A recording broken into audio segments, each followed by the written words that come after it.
Hello, everyone, and welcome to the Garnet Sports Network. I am Matt Fine with some college baseball today. We've got a good one between two teams expecting to make it into the conference postseason play this year. Centennial Power Johns Hopkins and Swarthmore. This is the first of a home-and-home with one today in Swarthmore, a second game Friday in Baltimore.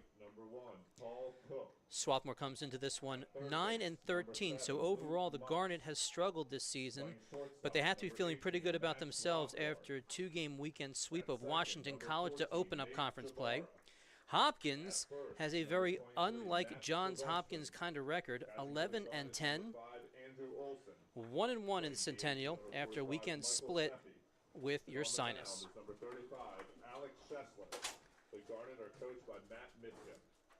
Let's get set with the starting lineups. We'll go with the visitors at the plate first.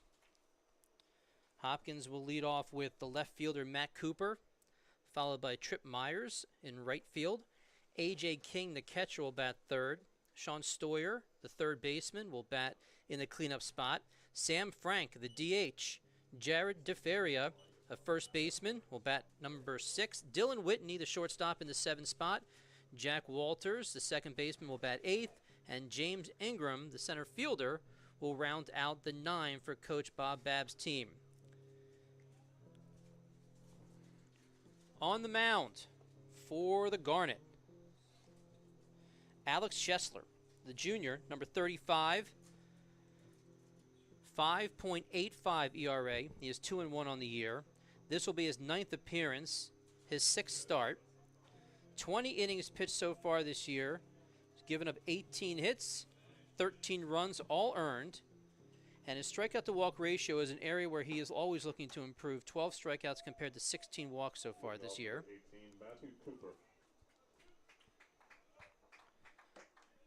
One of the reasons you have to look at Schessler getting the start at a real nice outing over the weekend against Washington College. In Game 2, Schessler started, pitched only 2 innings, but he gave up 4 hits, no runs, earned or otherwise. Didn't walk anybody, didn't strike out anybody, and he did it in 24 pitches. So 2 innings of work, 24 pitches, not a bad outing. And now a couple of days later, he gets a start as Matt Cooper steps in, a left fielder for the Blue Jays. Cooper batting .319 this season. He started 14 games. He has 15 hits on the year. And after a couple of pitches, sends one up the middle.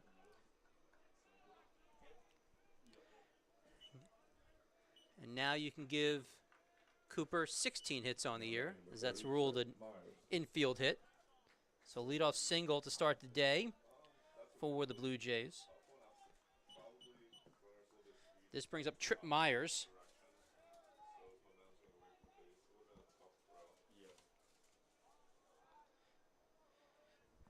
Number 30, the lefty from Towson, Maryland. Takes a fastball low. Myers, a .270 clip this year. 17 hits and a 63 at-bats. One of the more effective ways he gets on base, he leads the team with 12 walks as we go 1-1 in this at-bat.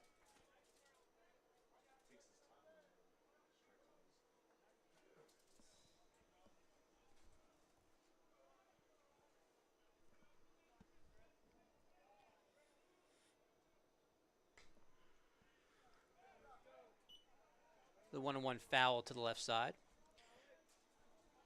We will play 9 innings today, as you might expect, just a single game. Unlike the craziness that we had over the weekend on Saturday.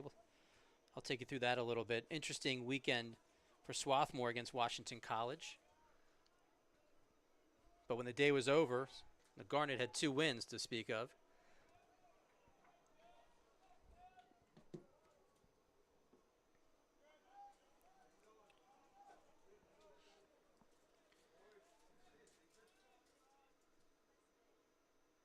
The 1-2. Not a bad afternoon for baseball. It's overcast. We're going to try to get this one in. It's supposed to rain pretty heavy tonight. We might see some drizzles here and there before this game ends, but we're looking pretty good for our 9 innings this afternoon. Temperatures in the 50s.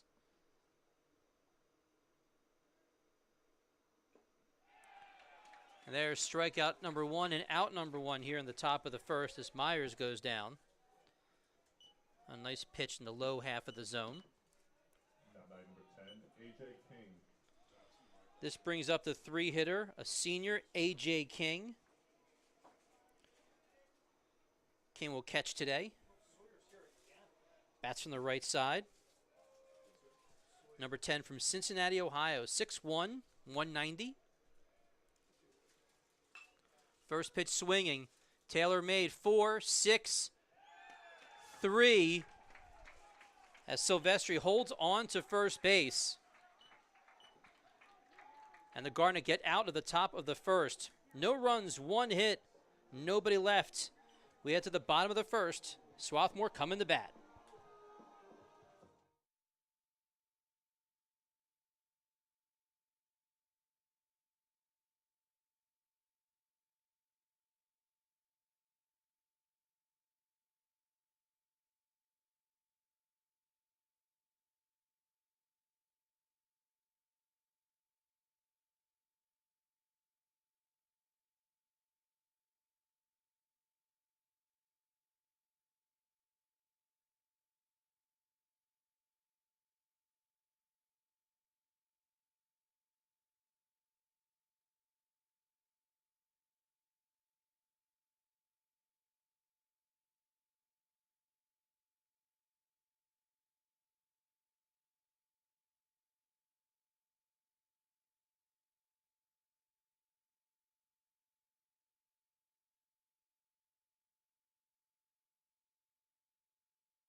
Welcome back to the Garnet Sports Network. Matt Fine along with you for some Tenniel Conference play. Leading off for the Garnet, number 11, Kirk Terada-Herzer. Move to the bottom of the first inning.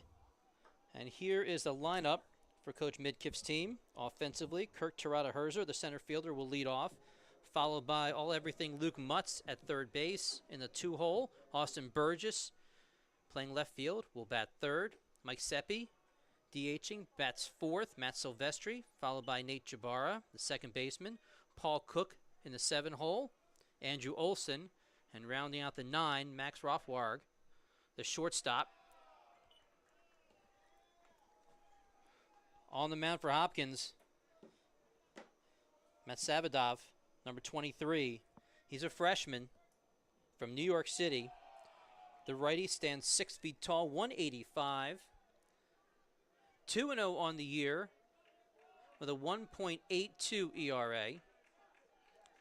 This is just his third start of the year. This was really supposed to be one of your top bullpen guys, but some injuries to other arms has sent him to the mound in a starting role. Now batting number 7, Luke Mutts. As Terada-Herzer leads the game off, or at least the bottom half of the first inning, off with a single up the middle. And here comes Luke Mutts. The seniors leading Swarthmore just about every offensive category you can think of. Average at .425. He's got 37 hits and 87 at-bats so far this year. First pitch swinging. Leads the team in runs scored. He's got 7 doubles, 46 total bases already this year. And he can run.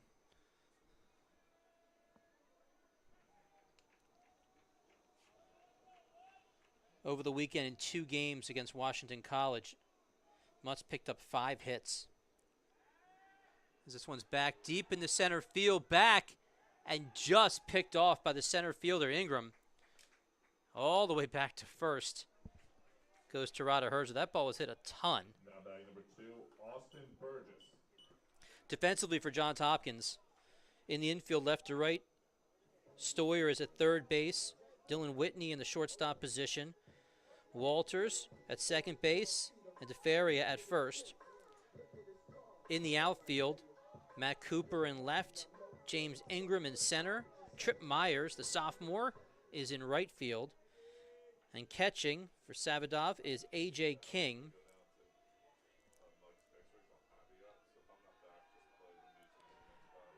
This brings up Austin Burgess.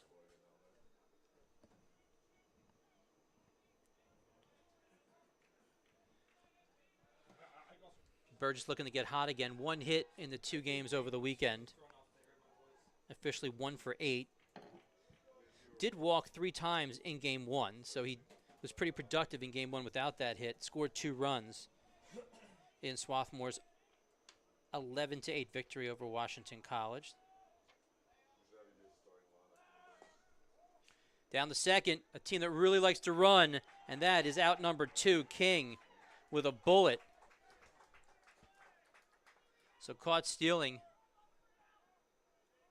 and that is out number 2. So what started out as a very promising bottom of the first goes south pretty quickly with a blast to center field from Mutts that was pulled in by Ingram, and then caught stealing Tirada Herzer after his single. So 2 outs with Burgess now in a 1-1 count.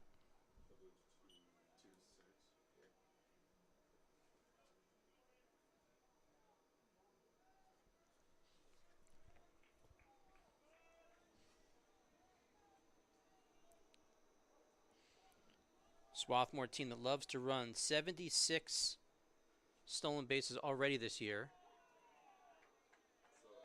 That is strike number 2.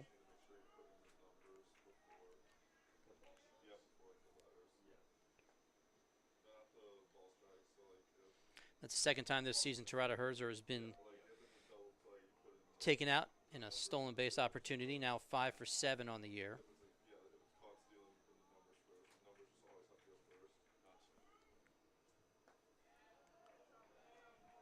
Swarthmore, when they do steal, and they love to steal, about 90% success rate, which is pretty high. It's a good number.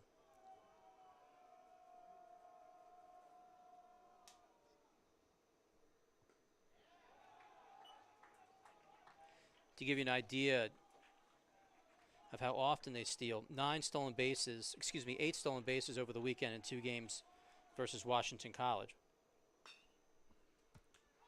This ball hit. And plenty of room in center field for Ingram, and that is out number 3. 3 up, 3 down. No runs with the 1 hit, but nobody left. We have played 1 here at Clothier, no score.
Welcome back to Clothier. We move to the top of the second inning. Hopkins sending 4, 5, and 6 to the plate. We'll start off with Sean Stoyer. Leading off with Blue Jays number 33, Sean Stoyer. The freshman with really impressive numbers leads the team with a .390 batting average. Already 30 hits and 77 at-bats. It sends one right up the middle, but snagged by Schessler. 1-3 on the putout.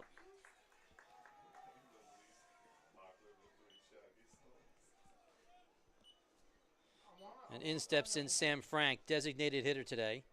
Now batting number 16, Sam Frank. Frank batting .296. Tied for the team lead in doubles with 7. And he leads the team with 2 triples. Defensively, behind Schessler for the Garnet. Luke Mutts at third. Max Rothwarg at short. Nate Jabara playing second base. Matt Silvestri at first. In the outfield, where you would expect them, Austin Burgess in left, Kurt Terada Herzer in center, and Paul Cook in right field. Andrew Olson behind the plate. And we have a 1-1 count to the 5-hitter.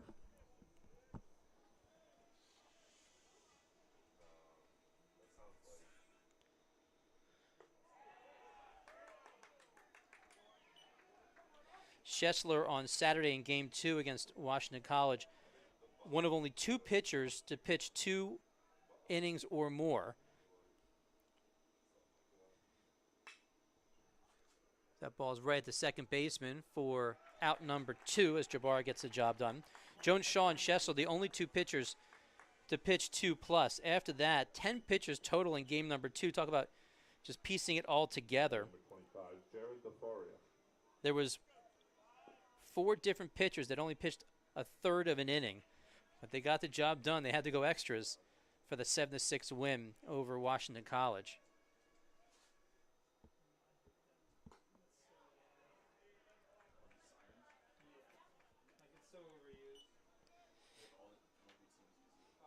Washington College 2-0 in the Centennial. Obviously, the first weekday conference game. We saw about 10 pitchers a week ago today when the Garnet played against Arcadia. But obviously that's a non-conference game, so we'll see if Coach Midkiff changes things up a little bit here today, as the Garnet looking to move to 3-0 in conference.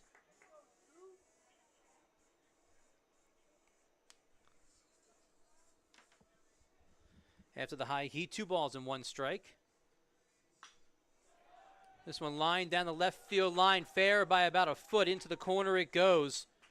Burgess gets it in pretty well, but a stand-up double. Actually, at the last second he slid, but a double nonetheless for DeFaria. That ball was hit real hard. The only question was it going to be fair or not.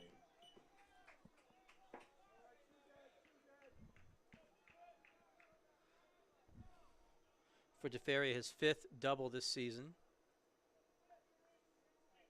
Came in batting .246, so that average is moving up as Dylan Whitney, the shortstop, steps into the box.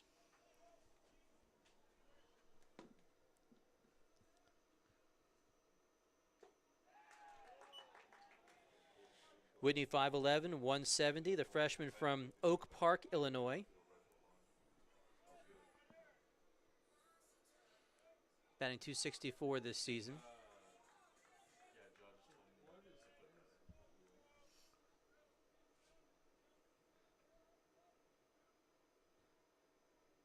Comes the 0-1. And make that 0-2. You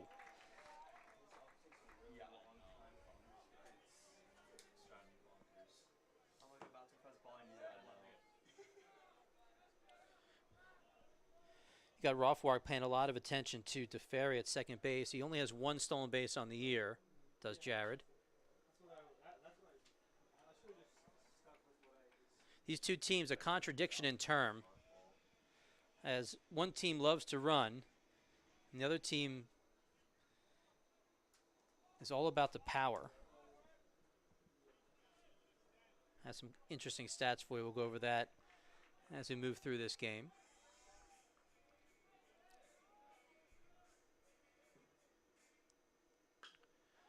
This ball through the left side, being waved home. Here comes the throw. Not in time as it's cut off. And a 2-out RBI single for Whitney as DeFaria scores the first run of the game. Jack Walters.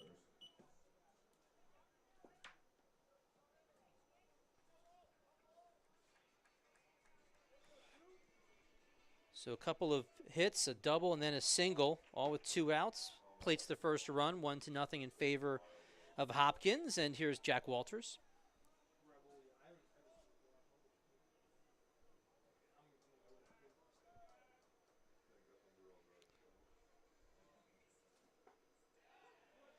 Walters from nearby Marlton, New Jersey, just over the state line outside of Camden.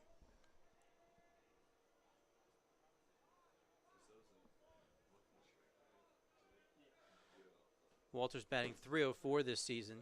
Just his 7th start.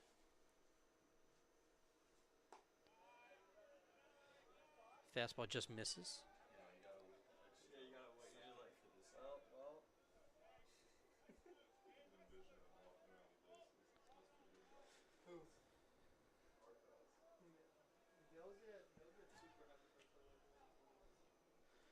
A busy Tuesday around the Centennial. Try to update you with scores as we move along this afternoon. Gettysburg's at McDaniel. Game is just underway. Your Sinus at Franklin and Marshall. Haverford traveling down to Maryland to take on Washington College. Muhlenberg at Dickinson. All these games just underway.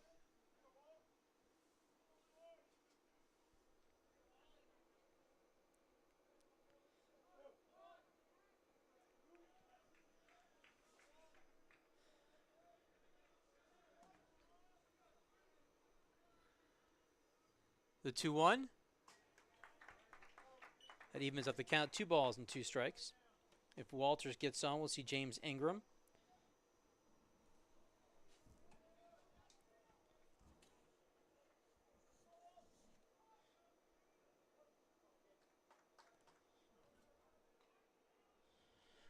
Walters did not play over the weekend in Hopkins' doubleheader conference opener on Saturday against your Sinus. They were home for that. Goes the runner just outside. Stolen base for Whitney.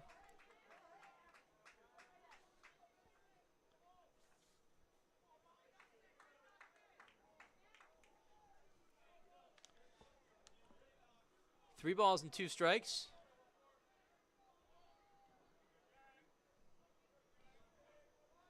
Jabara basically standing, excuse me, I take that back. It's Rothwark basically standing right behind second plate. They're really pulling number 14, but he takes a free pass anyway. Now batting number 5, James Ingram. That was a big-time shift. Rothwark about a foot or 2 to the first base side of second base on that last pitch.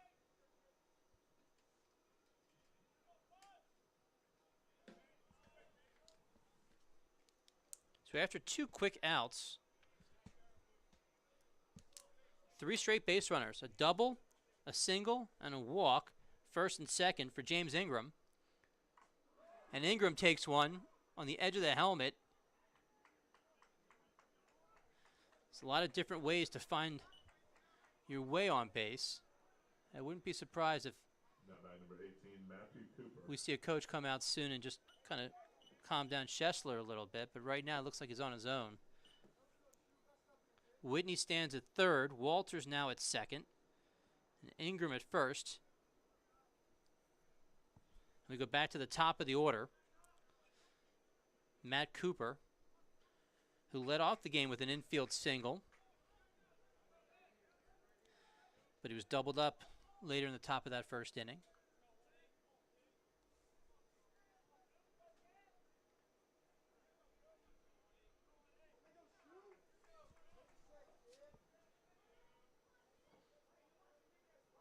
Cooper from Chalfont, Pennsylvania.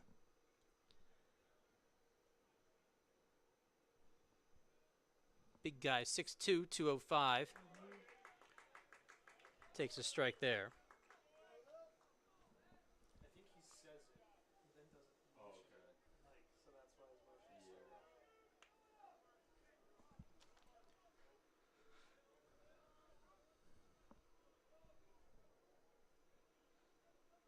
big pitch here, big at bat on 0-1. Cooper goes down, no balls and 2 strikes. Cooper with a couple of hits in game 1 over the weekend against Ursinus. And then another single hit. A big one, though. Picked up 2 RBIs in game number 2.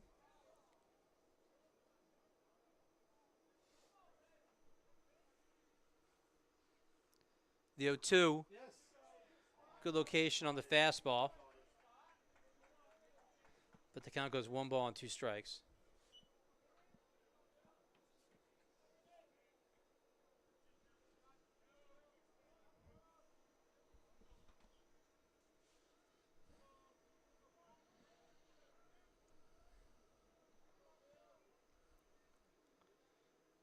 The 1-2.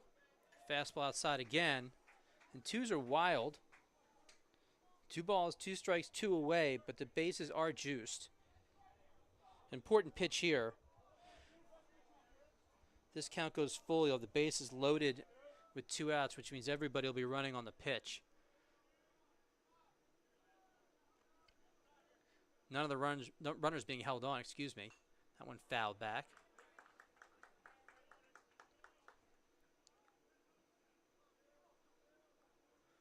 So if nothing else, Hopkins is driving the pitch count up a little bit.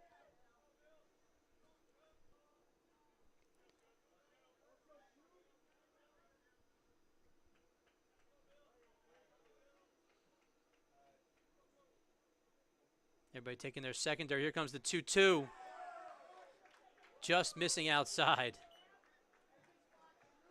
And now it's an interesting set of circumstances here on the 3-2 with the bases loaded. Everybody moving on the pitch.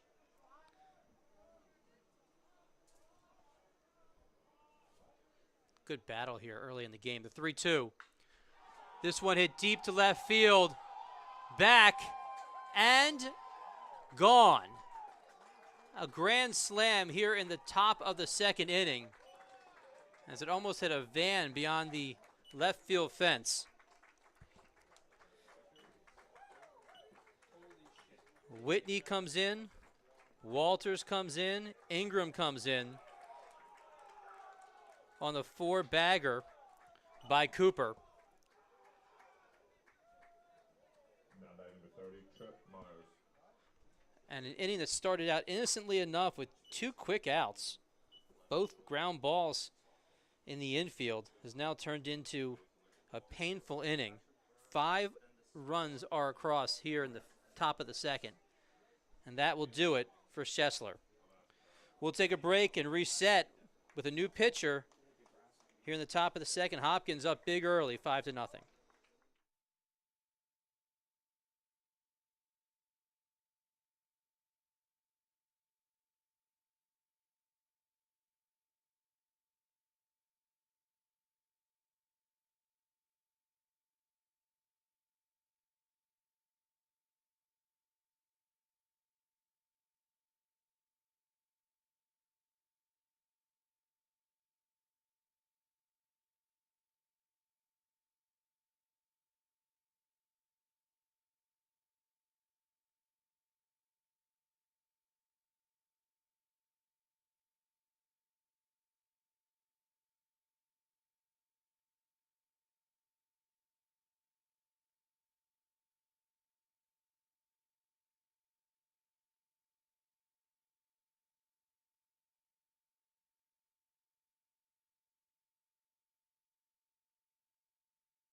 On the mound, number 30, Owen Webb. Webb is a senior from Massachusetts. 6 foot, 205. His 9th appearance this season. No record to speak of in a 13.50 ERA. And the bases are now empty after the grand slam by Matt Cooper. That was Cooper's 5th home run this season. Tack on 4 RBIs. He's got 18 RBIs now on the year. And stepping in, this is Trip Myers. Myers struck out in his first at bat.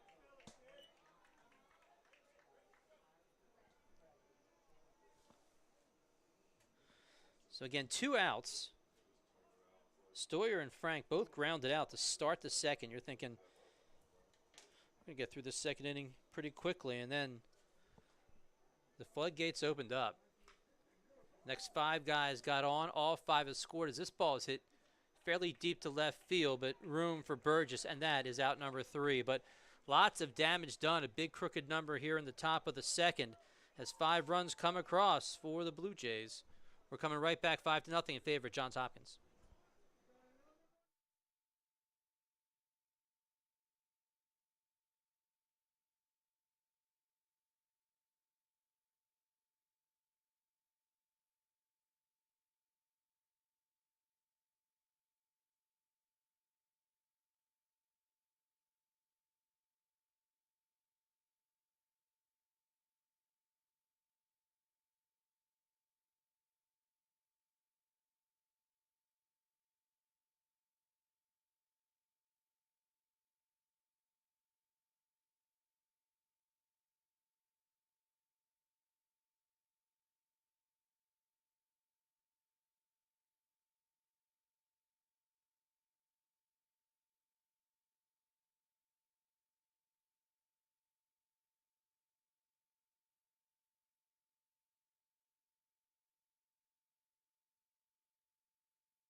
We are back bottom of the second inning. The Gardner have some work to do now. Trailing 5-0. The only good news so far is that it's very early in the game. This is Michael Seppi, followed by Matt Silvestri and Nate Jabara. Seppi, the designated hitter, .354 this season. 17 hits in his 48 at-bats. Got a home run on the year.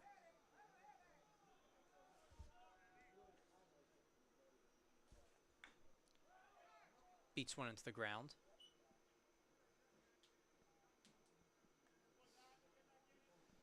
Seppi just 1 for 9 over the weekend in those 2 games against Washington College.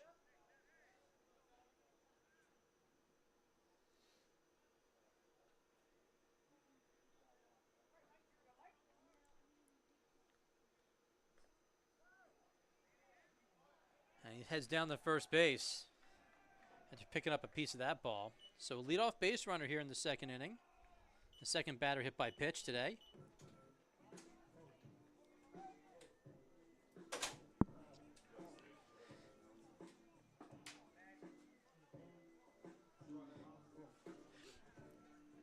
If you missed the games over the weekend, for Swarthmore in particular, just a couple of absolutely crazy games against Washington College as Matt Silvestri steps in. Silvestri's first pitch swinging, shallow center. Coming on nicely is Ingram for out number 1. Game number 1 on Saturday against the Shoremen. Swarthmore won 11-8. They actually fell behind in the 8th inning after giving up 4 runs, but turned around and scored 6 in the bottom of the 8th. They only scored in 2 innings that game. They scored 5 in the 3rd, 6 in the 8th. And that gave them the 11 runs they needed for that 11-8 win. As Nate Jabara is in the batter's box for his first at-bat. Mutts had 3 hits in that game. He was 3 for 3, had 2 walks. He reached every time he stepped into the batter's box. 5 4-3 double play. Ball was hit hard by Jabara, but at the wrong guy as Stoyer starts the double play. 3 up, and as it turns out, 3 down. No runs, no hits, nobody left. We've played 2. Swarthmore leading, or excuse me, Swarthmore trailing 5-0.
We are back top 3 on the Garnet Sports Network.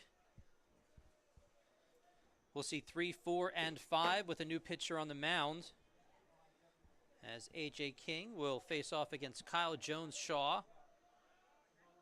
Number 27, making his 10th appearance this season with a 4.32 ERA. Already the 3rd pitcher this afternoon for Coach Midkiff.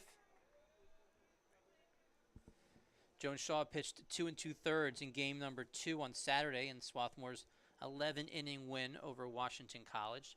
An absolutely crazy game. It was tied heading into the 8th. Washington College put up a run, but Swarthmore answered in the bottom of the 8th. Then in the 9th, Washington College put up 2 runs. Swarthmore comes back and ties it. We head to extra innings. Neither team scored in the 10th. There was some controversy in the 10th. Washington College thought that they picked up a run on a sac fly to center field, but the player called out at the plate, ended that inning, and then in the bottom of the 11th, Washington College walked it off on an errant throw by the catcher over past the 3rd baseman on a stolen base attempt, and the winning run comes in. So Swarthmore wins game number 2, 7-6. For the weekend sweep over the Shoremen.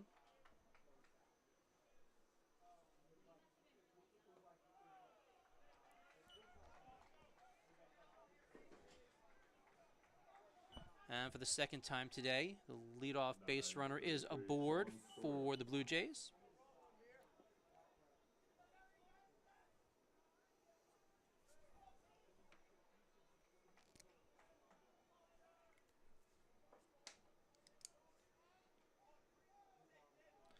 That's the second walk so far today for Hopkins.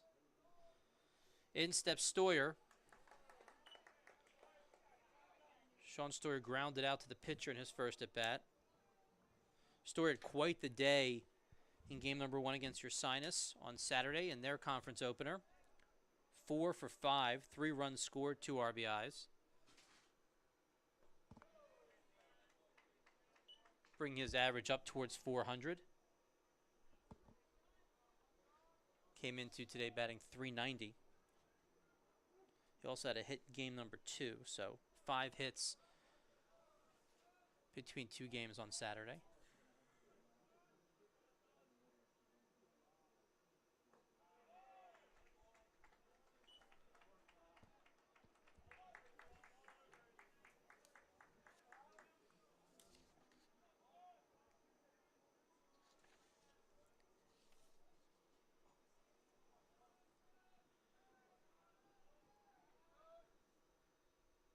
Here comes the 2-1. Fouled back. Talk about a tough loss for Hopkins in game number 2. The starting pitcher, Matthew Dill, he got the loss, dropping him to 2-3 on the year, but pitched all 9 innings, gave up 7 hits, 3 runs, struck out 9 and walked none, and still picked up the loss. That's a tough loss. And another hit batter. That is the second one so far today for Hopkins already, and we're only in the 3rd inning. So this brings King down to second base.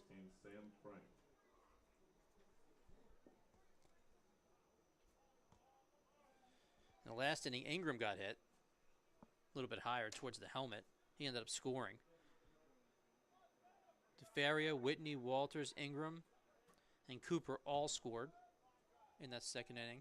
4 of them came off the bat of Cooper, who had a ball that's might still be going out in left field. It was just hit a ton.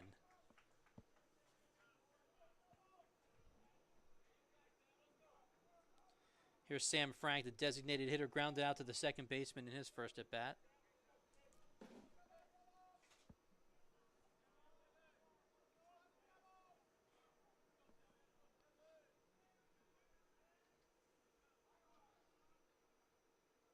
With nobody out, Silvestri is up on the grass at first base, so they're not holding on Stoyer. But Mutts is still on the dirt, probably even with the bag.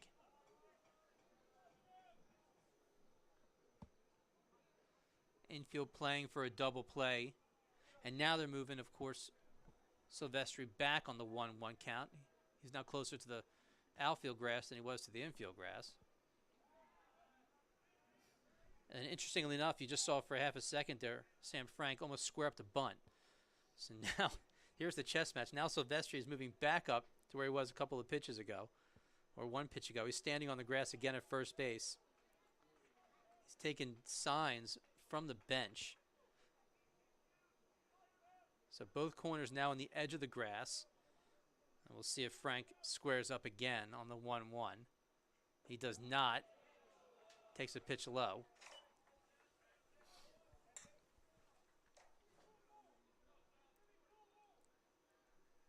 I'm having fun watching Silvestri. Now he's back again, about 10 feet behind first base.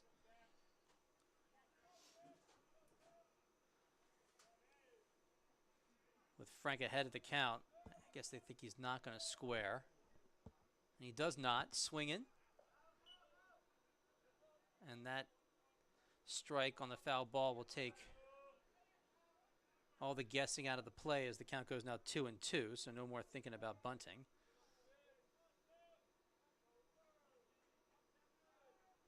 Again, best case in this situation for the Garnet, maybe something hard hit to the infield. They've already turned 1 double play. They did that in the first inning. And that happens. But instead of going over to second base looking for maybe the 6-4-3, Roughward gets the lead batter, or excuse me, the lead runner at third. So King is cut down at third on the fielder's choice. Still runners at first and second, but now there's 1 out. 6-5 on the put out. On the fielder's choice, Frank now at first base with Stoyer at second.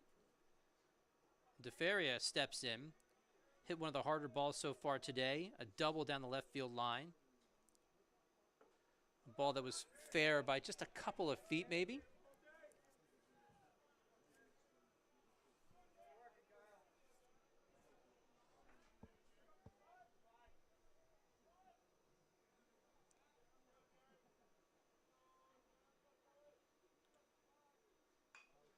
This one inside out, and it's going to find its way onto the grass.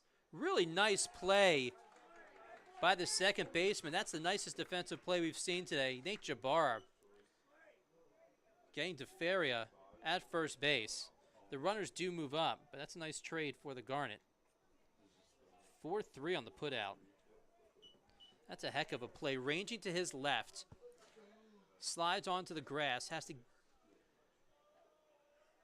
put his feet back under him in order to put enough gas on that throw to get the runner, and he does all of that. So the next batter is Whitney. Sends a ball to left center field and tracked down by Terada Herzer for out number 3. So the Garnet get out of the jam. A couple of runners get on, but nobody comes across. We move to the bottom of the third, 5-0 in favor of Hopkins.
We're back with 7, 8, and 9. Paul Cook, Andrew Olson, and Max Rothwarg here in the bottom of the third against Savadov.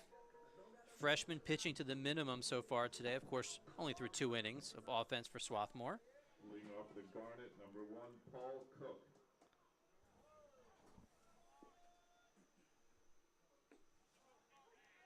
Cook 371 this season. Tie for the team lead in doubles with 7. A slugging percentage of .586.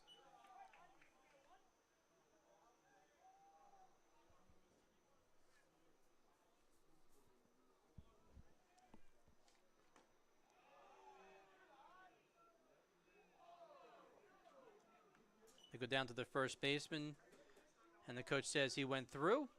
1 ball and 2 strikes.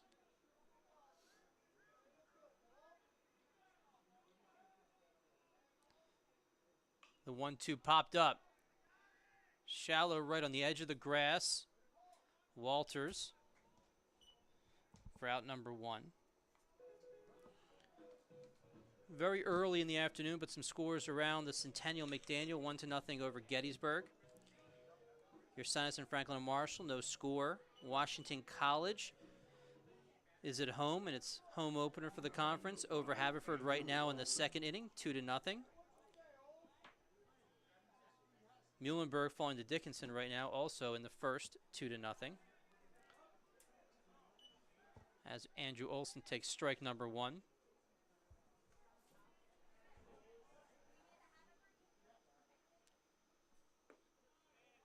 The senior catcher, 250 on the year.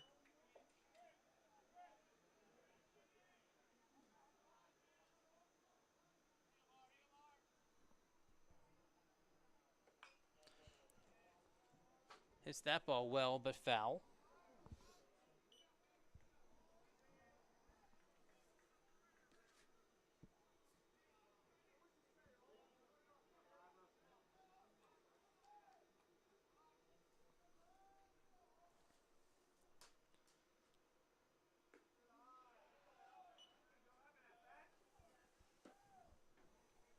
Count goes even, 2 balls and 2 strikes.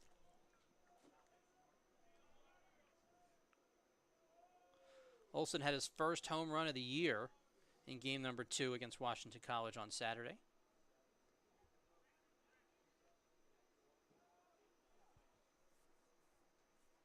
2 home runs in that game. Cook had the other.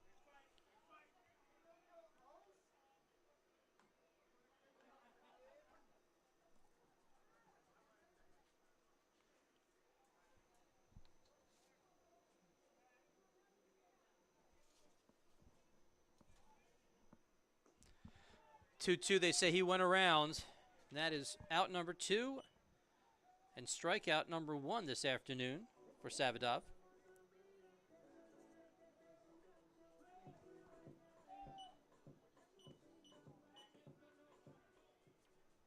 Now batting number 18, Max Rothward. Here comes Max Rothwarg, the shortstop, freshman number 18. Inside out into right field. First pitch swinging for the 9-hole hitter. We go back to the top of the order, 2-out base runner. That's hit number 2 this afternoon for the Garnet. And the gentleman who has the other hit is the guy stepping in right now. Kirk Terada-Herzer, 1 for 1. Kirk Terada-Herzer. Caught stealing, though, in the bottom of the first.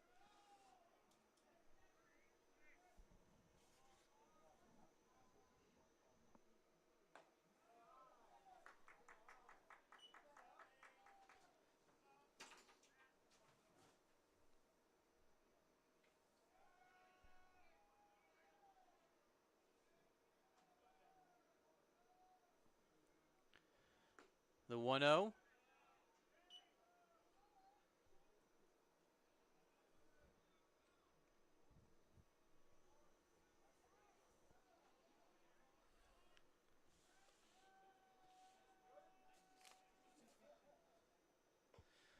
One of the reasons Savadov has become one of the starters for Coach Babb's team is they've really been hurt with their arms so far this year. A couple of their bigger pitchers, guys that Babb thought were going to be strong starters all year long. We'll have to get back to that as we have a strike him out, throw him out down to second base. They originally called Rothwarg safe, and then they called him out. I think the only reason they would do that is they say he came off the bag. So everybody went in, but Rothwarg is still standing on second base, as he can't quite understand what happened there. But regardless,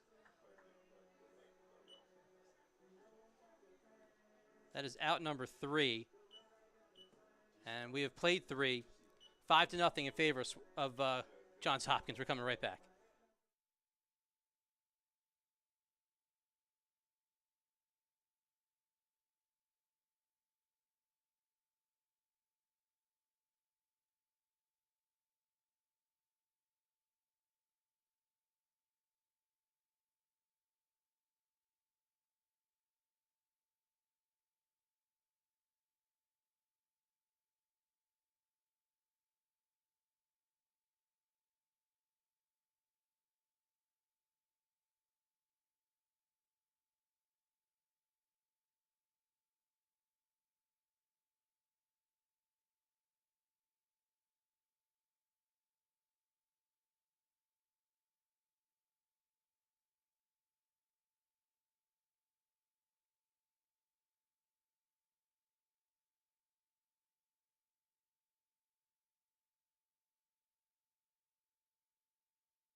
Welcome back, top 4. The correct mistake I had in the bottom of the third. Max Rothwarg caught stealing. That was out number 3. I said strikeout, throw him out. Of course, Kirk Terada-Herzer did not strike out, so he will lead off the bottom of the 4th inning.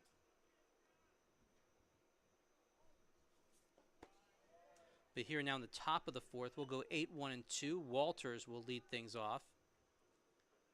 He walked and scored in the second inning. This will be a second at bat here in the 4th.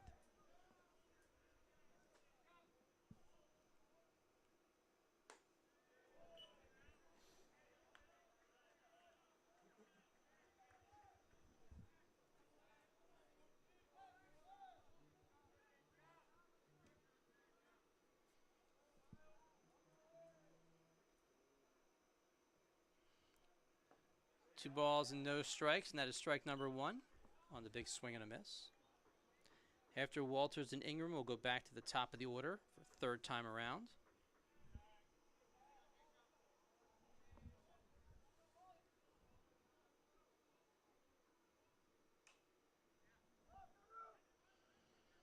Some room down there, but out of the reach of Luke Mutts.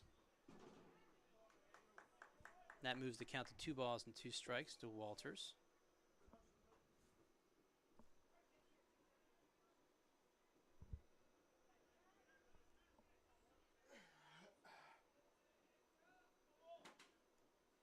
Walters came in with a decent average above 300.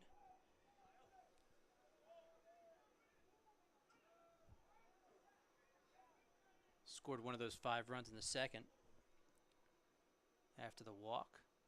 The 2-2. And this time he goes down swinging for out number 1 here in the 4th inning. 5, James Ingram. This brings up James Ingram. Ingram hit by pitch in his first at bat. The 9-hitter took one on the edge of the helmet.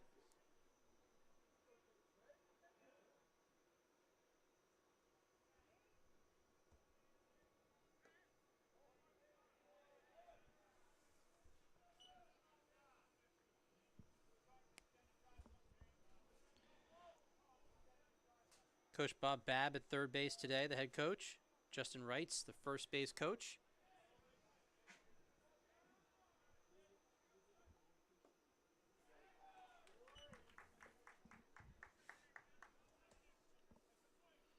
Babb in his 43rd year coaching at Johns Hopkins. 1,198 wins. That puts him second among active coaches in the Division III level.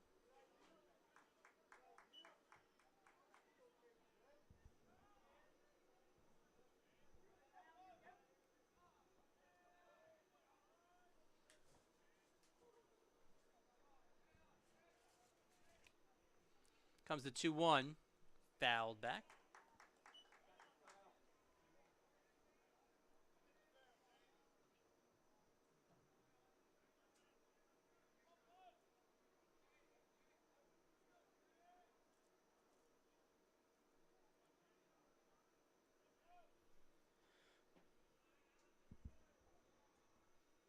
Here comes the 2-2, high for a ball. We go full. I mentioned in the open that Hopkins 11-10 on the year, very unlike Johns Hopkins to be about 500 so deep into the year. When you think about where they were 2018, they won 29 games. 2019, they won 37 games.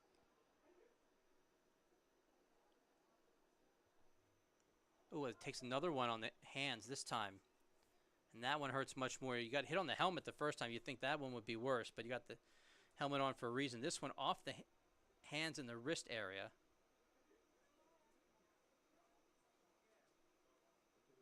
So the question is it a foul ball? It looks like he's getting back into the batter's box. That's going to leave a mark.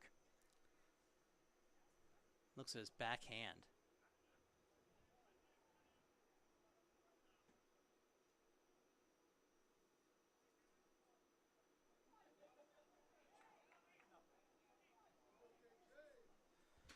So a 3-2 count.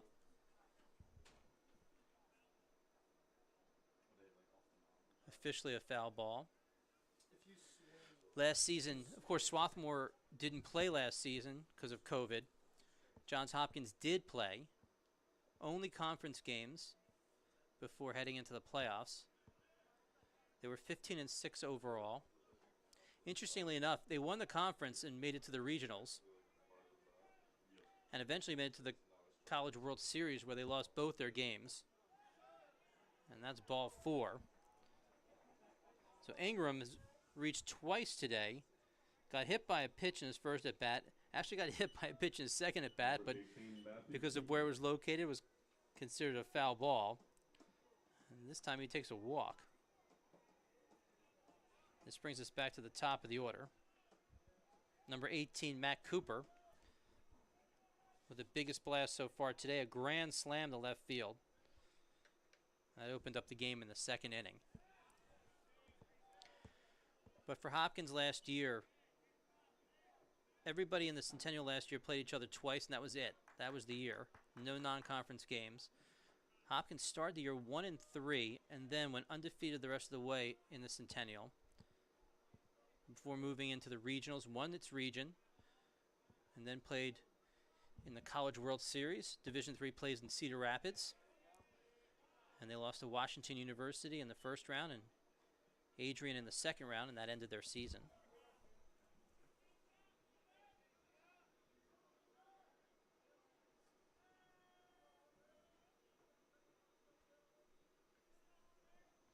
The 2-0 count to Cooper, and that is strike number 1.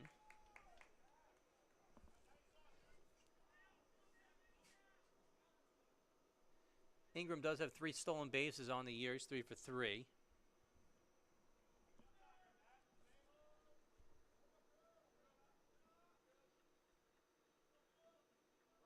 And there he goes. He got a great jump. Really timed it perfectly, as he was almost standing on second base before the ball even crossed home plate. So give him 4 stolen bases this season.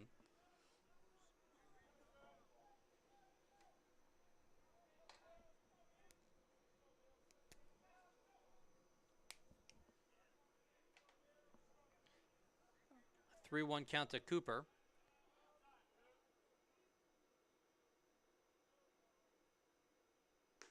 And that ball outside, ball number 4.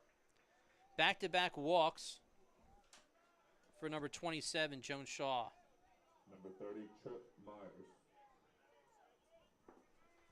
And here comes Trip Myers. Myers 0 for 2. Struck out in the first. Flew out to left field fairly deep to end the second inning.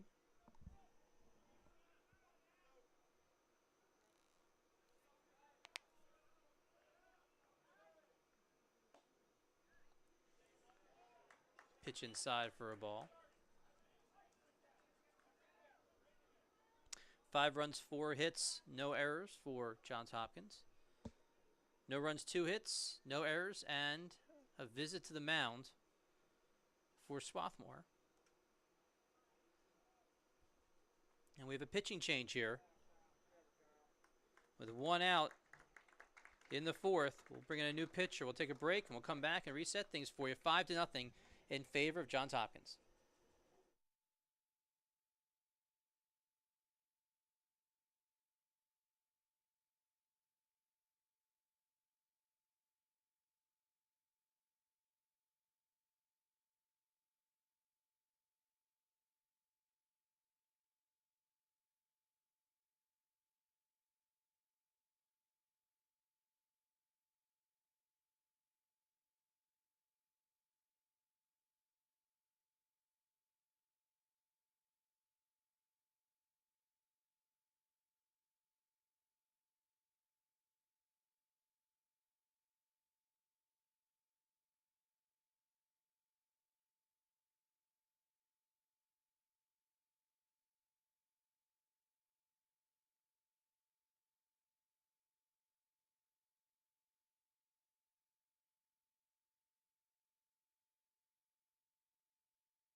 We are back with number 8 on the mound, Zach Potoff.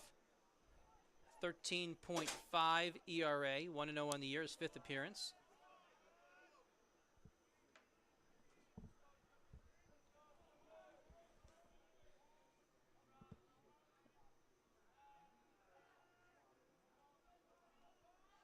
And he's got Trip Myers here, the number 2 batter. Again, Myers 0 for 2, struck out and flew out to left field. A couple of runners on base. Ingram at second. We've got Cooper at first.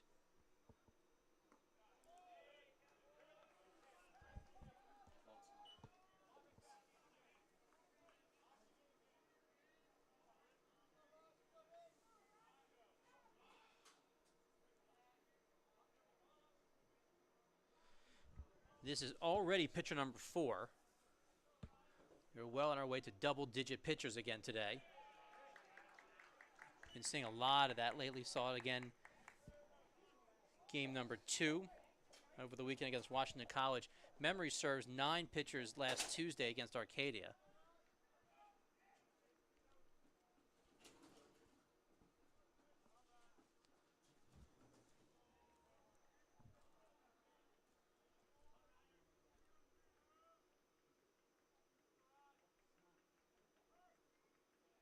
We have a timeout in the batter's box just as the windup starts.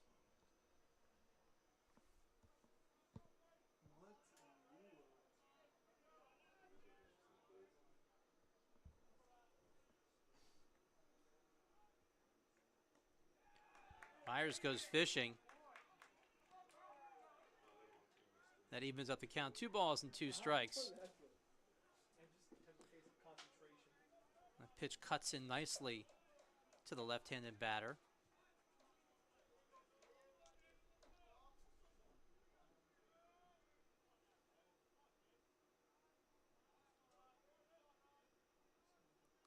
An even count. This one gets by Olson to the backstop. Runners will move up.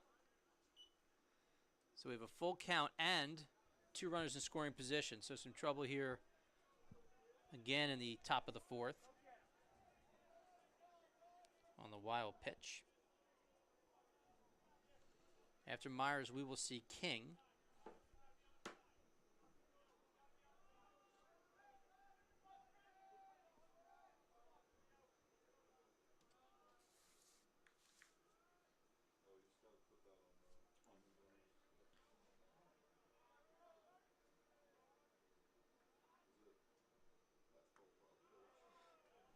Another walk as Myers goes down the first base. So it's been across 2 different pitchers, but all 3 base runners have been given free passes. No hits so far this inning. 3 base runners, all from walks. Ingram walked, Cooper, and now Myers. So with the bases loaded and 1 out, this brings up A.J. King. King walked, by the way, in his second at bat after hitting into a double play.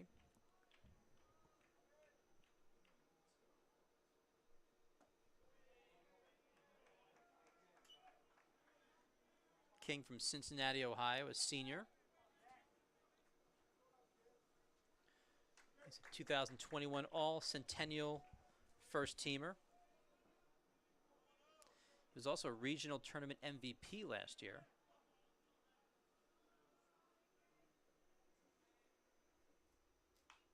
He fouls one off, batting .408 last season.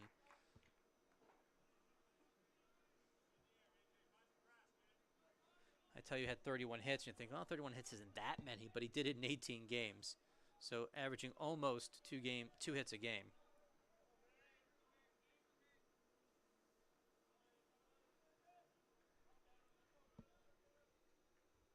The 1-1.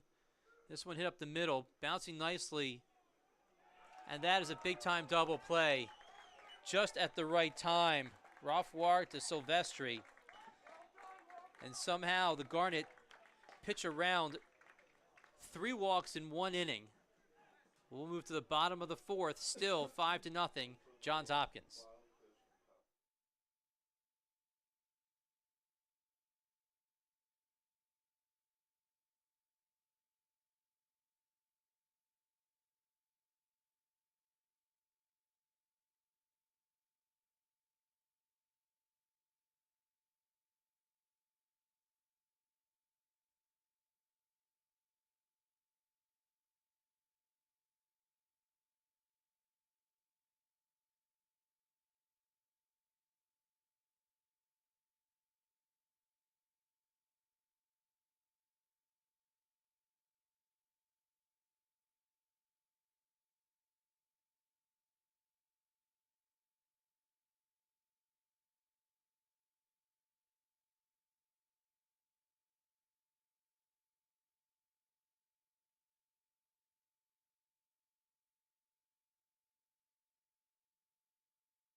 We are back, bottom of the fourth inning. Matt Fine along with you on the Garnet Sports Network. The Garnet have some work to do, trailing 5-0. They're back to the top of the order. Gerardo Hauser. Gerardo Hauser did pick up a hit in his first at bat, followed by Mutts and Burgess.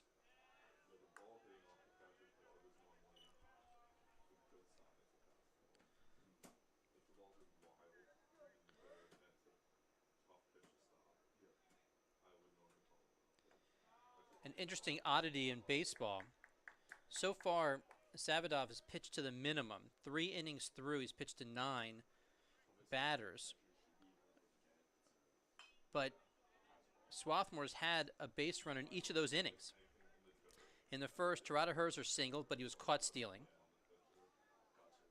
In the second inning, Seppi was hit by pitch, but that inning ended in a double play. And then in the third inning, Rothwarg singled, but he was caught stealing. So even though they have 2 hits and a hit by pitch, still 9 up and 9 down in a lot of ways. And make that 10. So through 10 batters, we've seen 10 outs.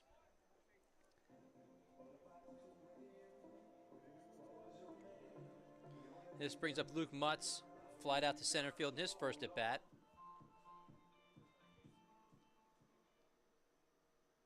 Number 7, Luke Mutts.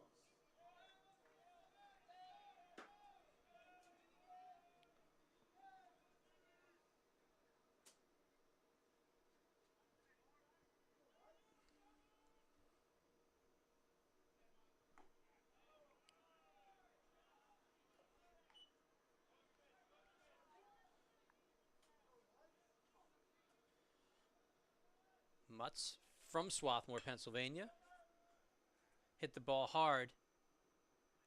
An indecision by DeFaria, but he eventually gets him at first base. Couldn't figure out whether he wanted to go with Savadov or not.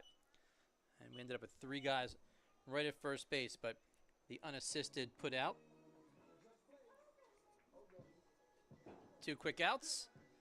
And in steps Austin Burgess.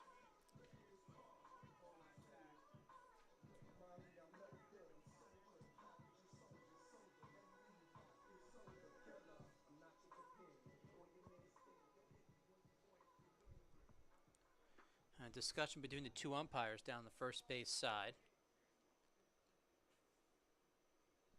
I think they're going to talk about whether there was interference, because Savadov going to first base slowed down Mutts as he tried to cover first, when DeFaria ended up making that play unassisted. And I think Coach Midkiff wants to talk about that. My guess is he's not going to like the answer he gets.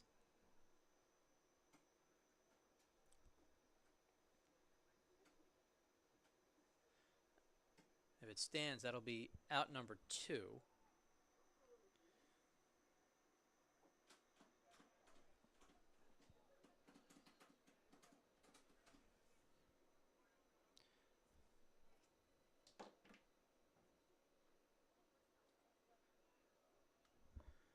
And they're talking about it.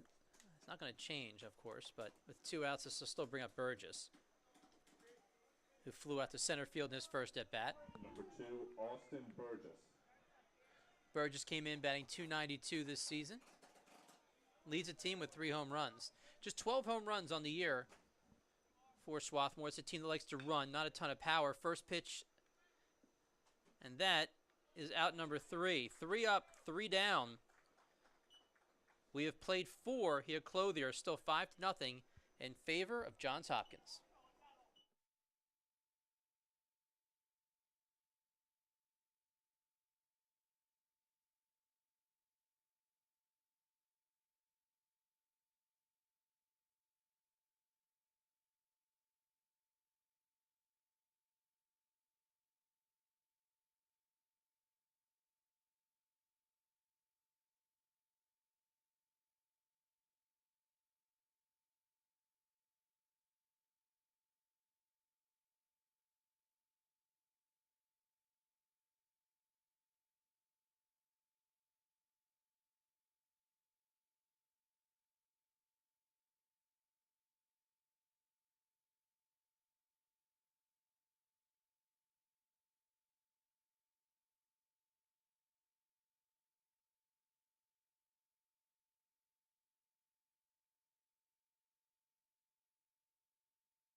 We're back at the top of the fifth.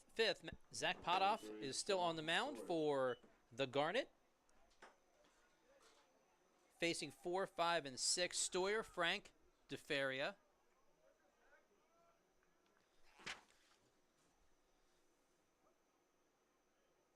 Number 33, officially 0 for 1. He was hit by a pitch in the third.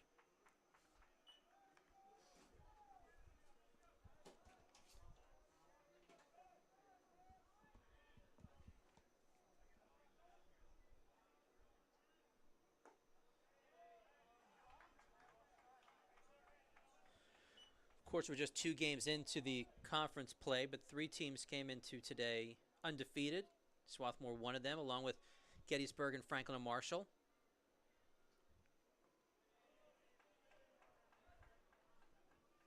A whole host of teams, 4 to be exact, at 1-1. Dickinson, Johns Hopkins, Haverford, and Ursinus all splitting over the weekend with one another.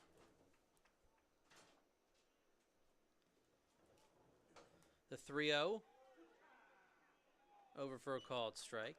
McDaniel, Muhlenberg, and Washington College round out what is very early in the year at 0-2. Top 4 teams make the postseason.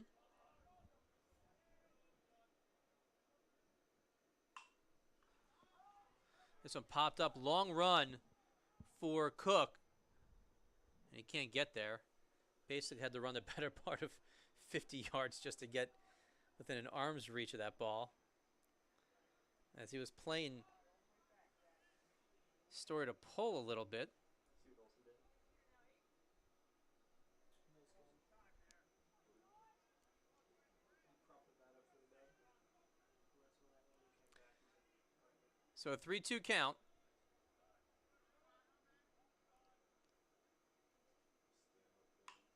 This one just over the head of Rothwarg into left center field. Not the hardest hit ball in the world, but enough. Kind of off the hands a little bit. Number 16, Sam Frank. And a leadoff base runner in the 5th.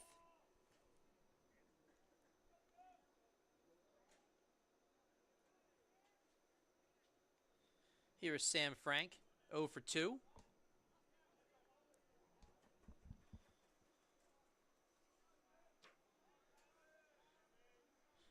Frank playing as a designated hitter. First pitch, a bullet, and that is another double play right at Luke Mutts. The senior knew exactly what to do with it. The Story was leaning off first. So 5-3 on the double play. That is the second double play this afternoon for Swarthmore on defense. Excuse me, that's the third. They had one in the first inning that ended the first. They had another one that ended the 4th, and they have this one here in the 5th. So through 5 innings, 3 double plays. That is 6-4-3. Then an unassisted one in the 6-3 spot, and here an unassisted 1-5-3. And here's DeFaria. Interestingly enough, Johns Hopkins has one as well. They ended the second inning with a double play. So 4 double plays. And we're just in the top of the 5th. Another hit, similar spot, past Rothwarg into left center field.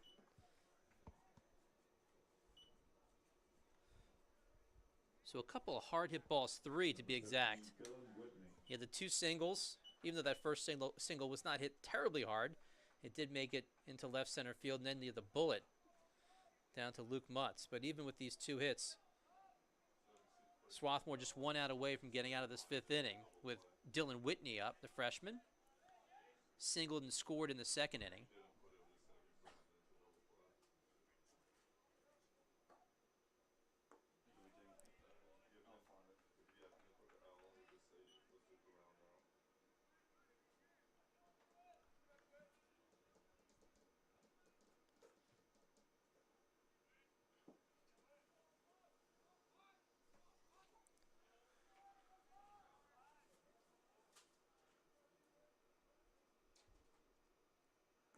One ball and no strike, and there's ball number 2.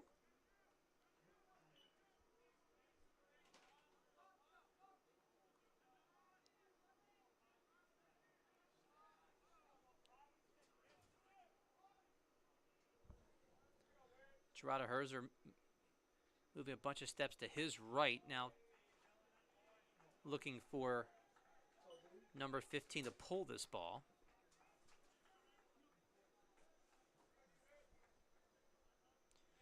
You also have Rothwarg at shortstop looking for a pull. And Mutts right on the line at third. That fastball strike number 1. Still ahead of the count is Whitney at 3 balls and 1 strike.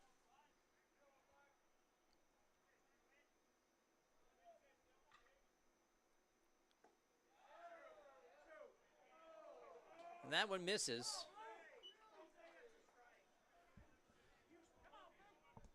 First walk of the 5th. Number 14, Jack Walters.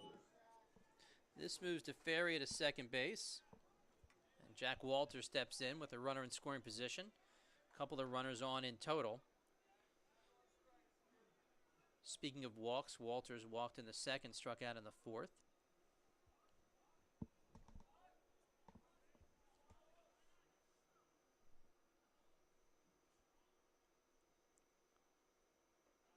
This one gets away from Olson, but nobody advances. There was plenty of time for DeFerrier to advance, but I think he lost the ball when it scooted behind the batter and Walters.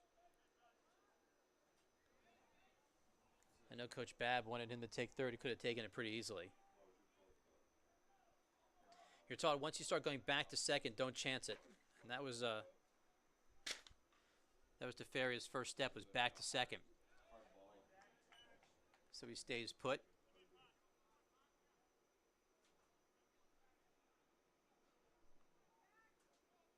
Five runs, 6 hits for Johns Hopkins. No runs and 2 hits for Swarthmore. Hopkins looking for some more offense here. 2 runners on. Couple of outs though. That pitch misses high. If Walters gets on, we'll see James Ingram.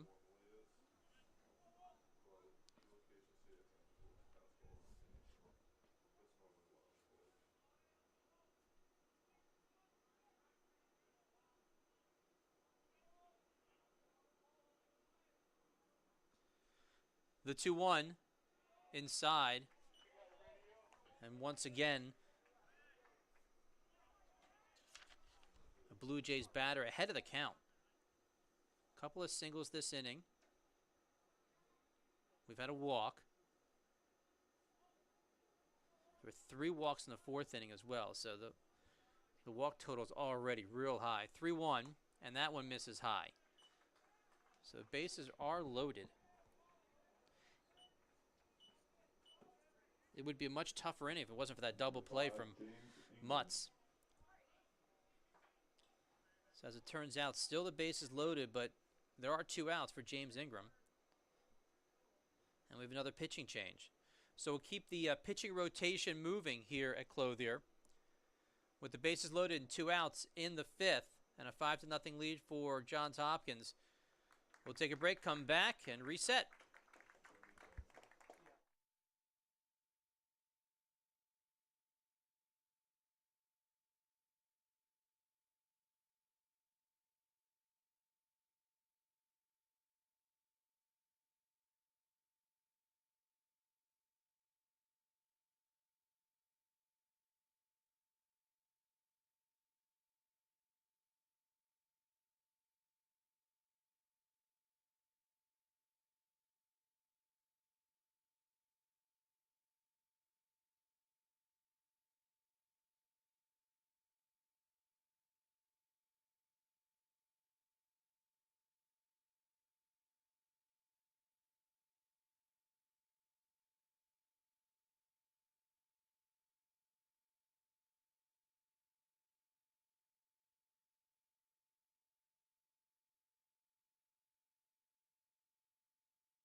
We are back and on the mound, number 44, Jeremy Jensen. His 6th appearance this year, 1-0 on the year with an 11.57 ERA. He comes in with no room for error with the bases loaded, and James Ingram stands in. Ingram has reached twice already today without a hit. He was hit by pitch in the 2nd. He was walked in the 4th.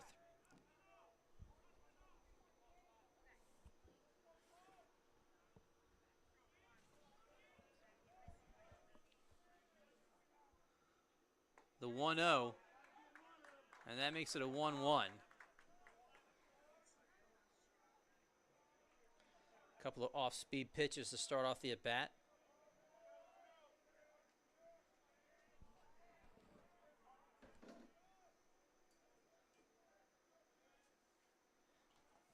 Ingram, the center fielder in the 9-hole.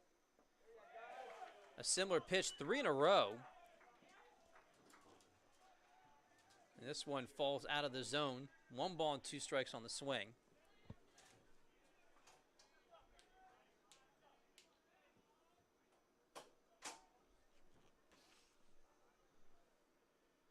Already pitcher number 5 here. As that ball's hit slowly over to short.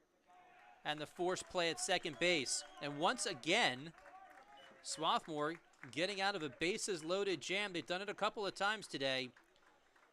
We're halfway through this afternoon affair, still 5-0 in favor of the Blue Jays.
We are back, bottom of the 5th. We'll see 4, 5, and 6. Michael Seppi.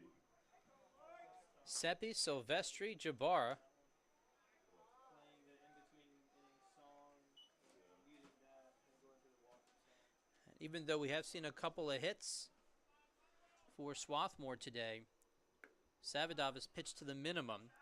12 batters through 4 innings. His cleanest inning coming in the 4th when he went 1-2-3. 3 balls that didn't leave the infield. Seppi was one of those guys that reached. He was hit by pitch, but then doubled up in a 5-4-3 double play in the 2nd inning.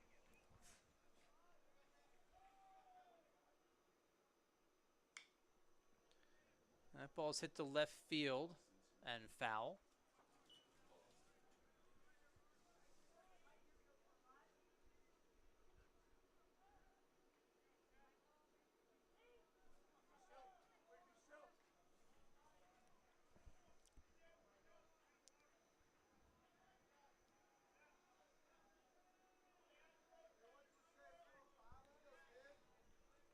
So here's Savadov with the 2-2. This one outside, and the count goes full 3 balls and 2 strikes.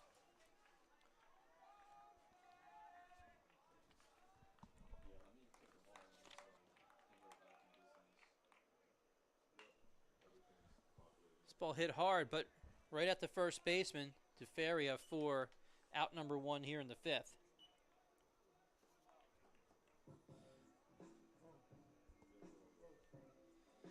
A good deal of action to the right side. That's the second unassisted play that DeFeria has made today. He also did the same to Luke Mutts in the 4th. Number 23, Matt Silvestri. Here comes Matt Silvestri, one of the few players to hit the ball to the outfield so far today. A lot of ground balls in the infield so far, but Silvestri flew out to center field in this first at bat in the second inning.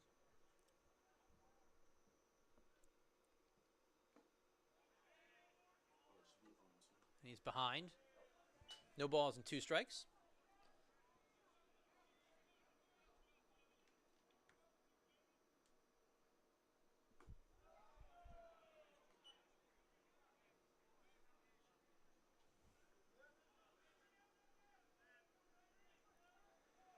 One-two to the freshman.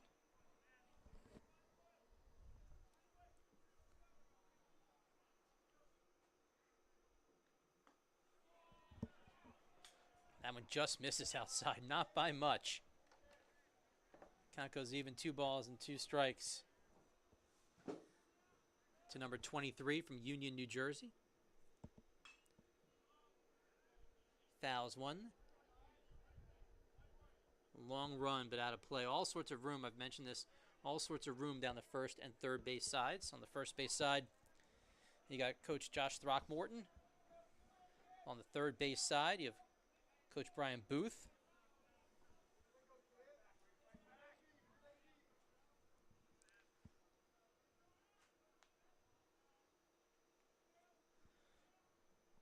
So we're 2-2 again. This one up the middle. And it finds a hole between Walters and Whitney. That's the third hit this afternoon. So 1 out base runner. Swarthmore looking for a little bit of offense, as my scorecard is pretty clean right now on the Swarthmore offensive side. And here comes Nate Jabara. Jabara with a couple of home runs on the year, batting .230 coming into today. This one tapped and fair past Stoyer into left field. And now runners at second and third, the first extra base hit for Swarthmore. And for the first time today also, runners in scoring position, second and third with just 1 out as they try to climb back into this one. A fortunate bounce, and they'll take it right now, the way the bats have been pretty quiet today. Number 1, Paul Cook.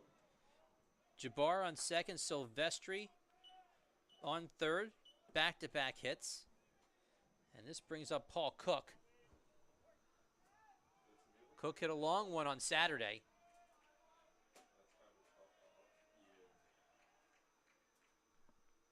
He's got a couple on the year. A single here, scoring 2 runs, would change the momentum in this game, which really has been in favor of Johns Hopkins from the start. Fairly quiet last few innings, though, overall. And now we have a timeout. For the first time, we have a meeting on the mound from the Blue Jays side. Remember, 5 pitchers already in this game for Swarthmore, but for Johns Hopkins, Savidov has been in control. 52 pitches, and we're in the 5th inning.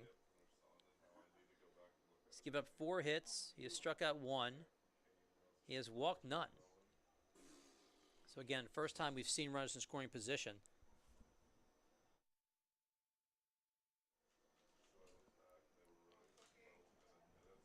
And after Cook, we'll see Andrew Olson. We're in the bottom part of the order. Cook batting 7th, and Olson in the 8th spot.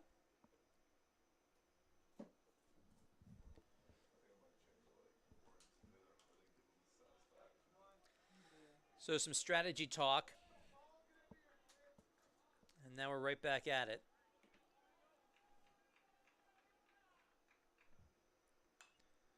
Another one foul to the left side. So Cook in a hole, no balls and 2 strikes. Obviously a single would be wonderful. At minimum, you got to get that runner in from third and stop the shutout. And here's the 0-2. Goes high with a fastball. So anything to the right side would likely score a run, especially the way DeFerry and Walters are playing back on the edge of the grass.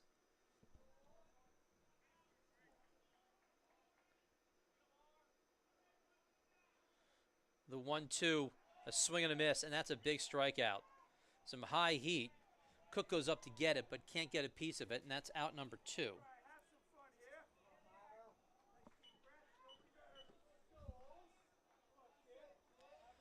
And again, that's strikeout number 2 this afternoon for Savadov. And here comes Andrew Olson. He was the other strikeout victim in the 3rd.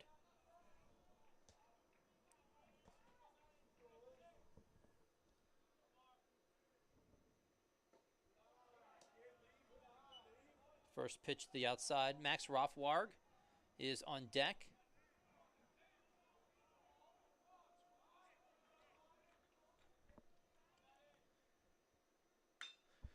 This one right at the shortstop. 6-3 for out number 3. Swarthmore does pick up a couple of hits, but no runs to speak of. We have played 5. Your score, Johns Hopkins 5, Swarthmore nothing.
We're back in the 6th inning. Matt Fine on the Garnet Sports Network. Johns Hopkins will start at the top of their order. Cooper, Myers, King. So you can just say whenever during the walk.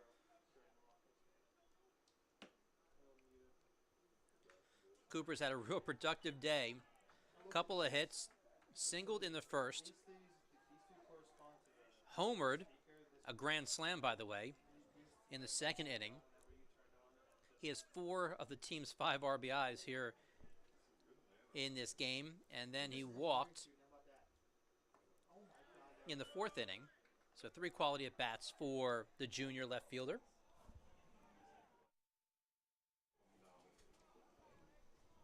All-American Oxford. It's tough. It's tough life. I logged the lottery today. I wasn't playing music for a minute. The 0-2 in the dirt. Dude,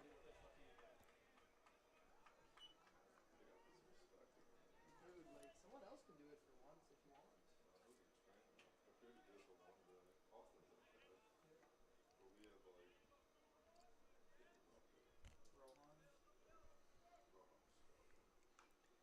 Rohan. Number 18 doing a good job of staying alive. Really? Cooper making his 14th start this season. There's no fade, it was just pause. He started the day second, tied for second on the team with 4 home runs. He now is tied for first after picking up the big one in the 2nd inning.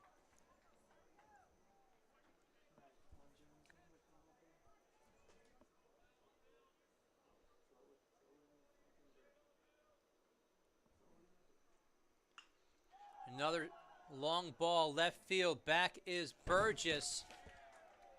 Few feet in front of the fence. Whoa! And that is out number 1. Shit went 280 feet.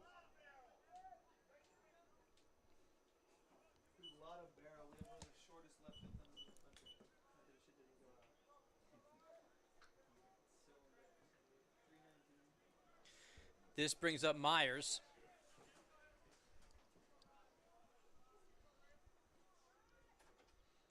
Myers over 2 with a walk.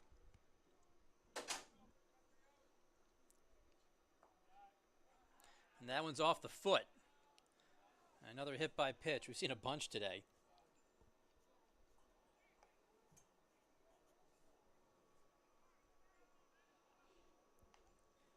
I believe that's the 3rd hit by pitch. And now they'll have a discussion about it. Did he try to get out of the way? Did he make any effort? You have to make a little bit of an effort. And Myers stays at first base. Here comes A.J. King, a 1-out base runner. Depends on where it hits you. The senior There's a shield. has had the opportunity to ground into 2 double plays today already. Grounded into a 4-6-3 in the first inning and a 6-3 in the 4th inning. And both ended the inning. And he's got another opportunity here, by the way, with 1 out and a runner at first. A hard hit ground ball, and we could see something you could watch hundreds and hundreds of baseball games and not see, which is one guy hitting into 3 double plays in one game. This one goes out of play. So no balls and 2 strikes.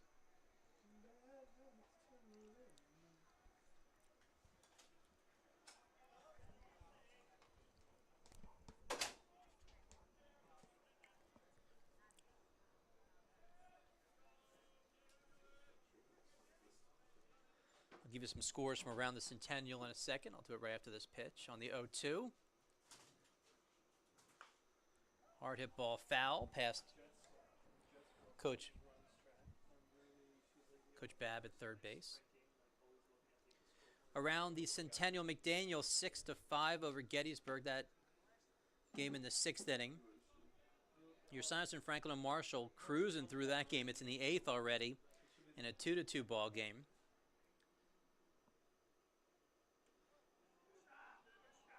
Haverford and Washington College. It seems every time I look at what Washington College is doing, it's a wild one, and they're having another one. As the Shoremen are down against Haverford 7-6, that score is in the top of the 6th inning.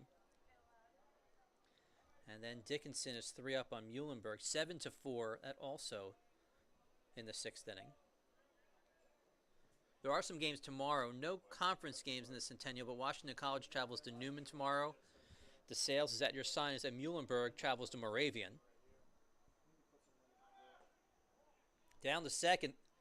This one skips in the center field. So stolen base. That was a ball. What? An interesting play only because now it's going to be really difficult for A.J. King to hit into a double play. As that takes off the force play. A runner in scoring position. Myers got on after he got hit by a pitch, and then he steals a base. So if you would advance to the further, there would still be stolen base, but afterwards we just split the team field on the base runner. Now it advances. This one hit to right field, not too deep. Enough to have a runner tag up from second to third. So Myers now stands at third. Number 33. So Myers keeps on going 90 feet in odd ways. After being hit by a pitch, not odd, but hit by pitch, takes him the first 90, steals the second 90, and advances the third on the fly ball. That's the third 90, so he's 90 feet away from scoring with Stoyer up.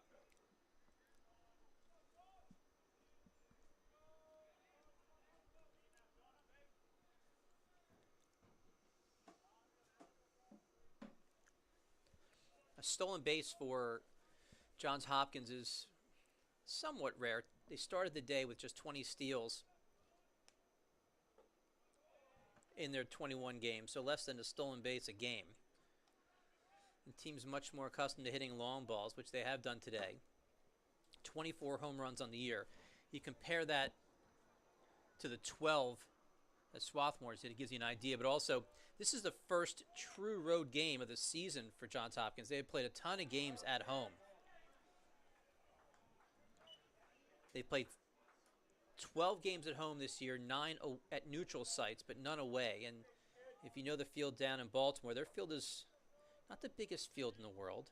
It plays long, or plays short, I should say, when you hit the ball long. So it's not unusual to see a big home run total for the Blue Jays. 3 different players with 5 home runs, as I mentioned earlier. Stoyer has 5. Posick has 5. And Cooper has 5. A 1-2. And that is strike number 3. As Jensen gets out of the inning with no damage done. Now we move to the bottom of the 6th. Still 5-0. Blue Jays in front.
As we move to the bottom of the 6th, we'll go 9-1-2.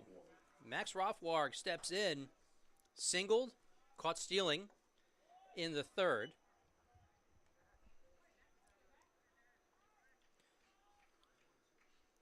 No runs as of yet for Swarthmore, but for the first time in today's game, they put a couple of runners in scoring position in the 5th.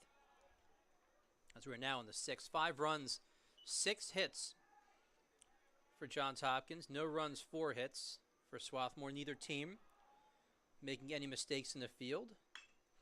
Another hard hit ball. Rothwarg continues to hit the ball really hard. This one goes towards the gap. And Rothwarg, who is extremely aggressive on the base path, turns it into a stand-up double. So we'll see if Swarthmore can do something with this leadoff double. Again, they put a couple of runners on in the 5th. Lead things off here with a runner on second base in the 6th, and we go back to the top of the order. Jabara Herzer has a single, 1 for 2.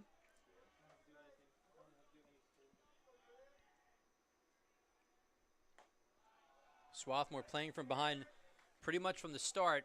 Only 1/2 inning has seen runs today. As the Blue Jays put up 5 runs in the top of the 2nd, everything else is a big old donut for both teams. Hard hit ball, just foul. You know that Coach Booth has been the third base coach for a long time. That ball was smoked, probably 4 to 5 feet in front of him. I don't think he moved. It looked a little bit like that Kobe inbounds pass you saw many years ago where Kobe didn't even move when the guy faked throwing it at him. Of course, after that ball was hit there, Booth did eventually move back towards the batter's box by a couple of feet. 2 balls and 1 strike to Jabara Herzer. Count goes even, 2-2.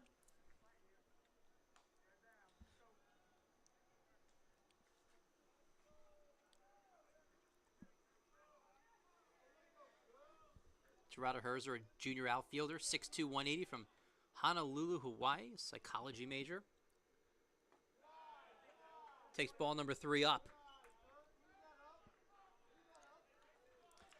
That ball's been up and consistently called all afternoon long. So we have a full count. Big pitch here. This one low in the zone. So we go up in the zone, low in the zone. 2 batters here in the 6th, both reach. We do have some action in the Hopkins bullpen. From my vantage point, impossible to see who's there, but I can see people moving around. Number 7, Luke Mutts.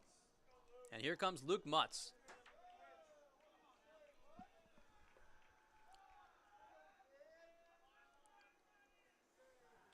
It's the first walk of the day, by the way, for Swarthmore.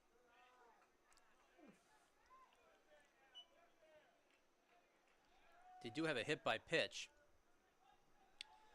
Kind of mixed in with the 5 hits that they have so far today.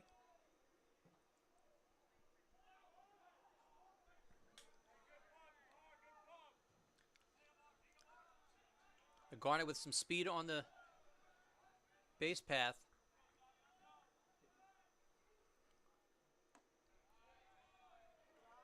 The pitch misses outside. Pitch looked like it was right down the pike, but King is setting up a little bit off the plate to the left. Here's the 1-1. Looking to bunt, pulls back.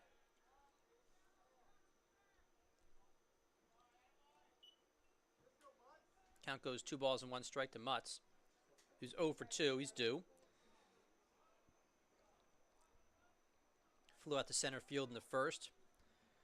Grounded out to the first baseman unassisted in the 4th. The 2-1 fouled away and out of play.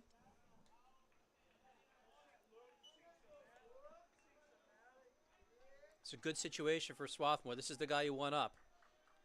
You're trying to break up a shutout.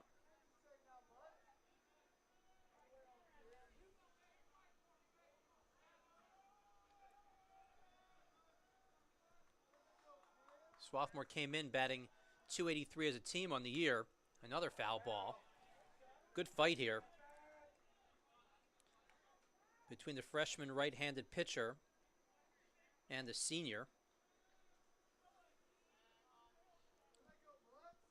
Again, Mutts grew up right down the road in Swarthmore to Strathaven out of the Central League.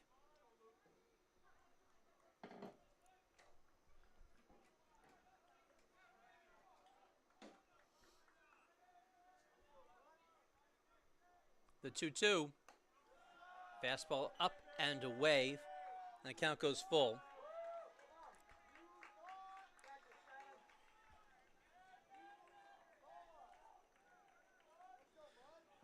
You have to wonder if this will be Savadov's final batter, depending on what happens here.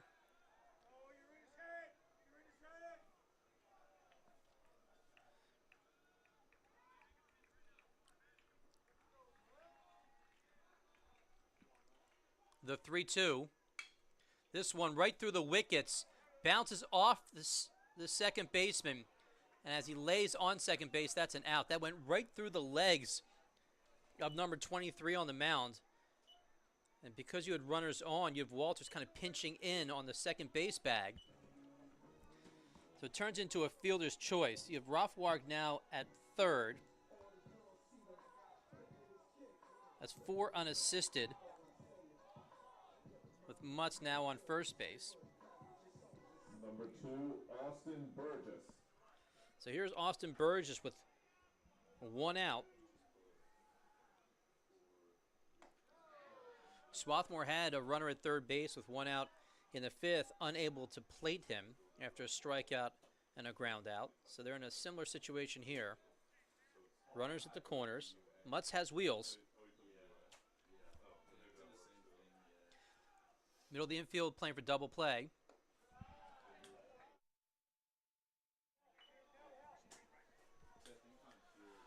Mutts leads the team, tied for the lead really, with 15 steals on the year. He's tied with Burgess.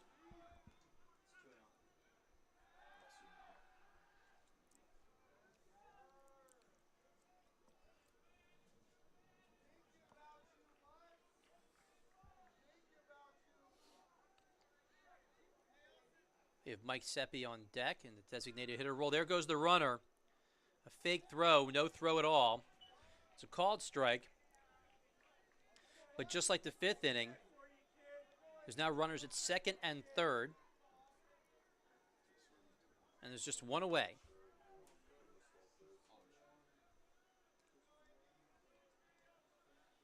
I think at this point in the game, Johns Hopkins will trade an out for a run. This ball's hit pretty hard to left center field. Back, deep, and off the wall. Cooper can't pick it up. One run comes in to score. Here comes a second run. A stand-up 2 RBI double for Burgess. And the shutout is no more here at Clothier. A 5-2 ball game. Burgess smoked that ball deep to left center field. You had Mutts having to hold up a little bit, unsure if it was going to be caught. But once that hit the wall, it became 2 easy runs as Rothwarg and Mutts come all the way around. So that stolen base helped play to run. I think if Mutts was still on first base, I don't think he would have made it all the way around. 45, Michael Seppi. So here comes Michael Seppi, and now a 5-2 ball game. And it looks like we might have a pitching change afoot here at Clothier. Another meeting on the mound. I don't think I've seen an official call to the pen.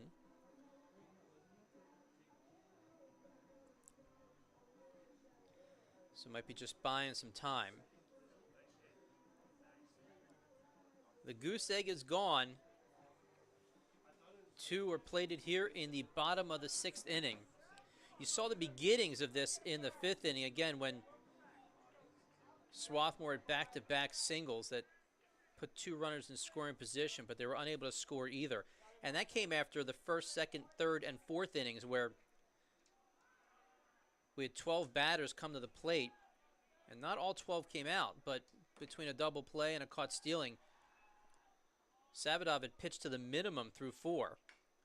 First pitch swinging. This one's going to be trouble. Picked up and out at first base.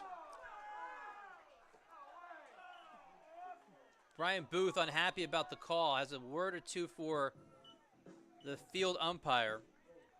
Not an easy play. 6-3 on the putout. And that's a big out, as Burgess does advance to third. But it's now, instead of runners at first and third with 1 out, there's just a runner at third with 2 outs. So we'll see if Silvestri can come up with a little 2-out magic here. Silvestri does have a hit. He takes strike number 1. That ball from Seppi, not hit hard at all, and with the wheels he has, I thought he might get there in time. That was a bang-bang play. 0-1. This one bounced over the head of Burgess.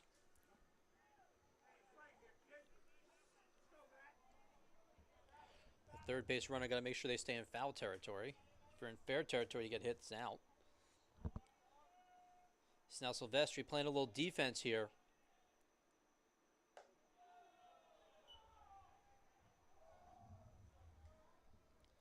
"79 pitches this afternoon for Savadov, so it's not like his pitch count's crazy high.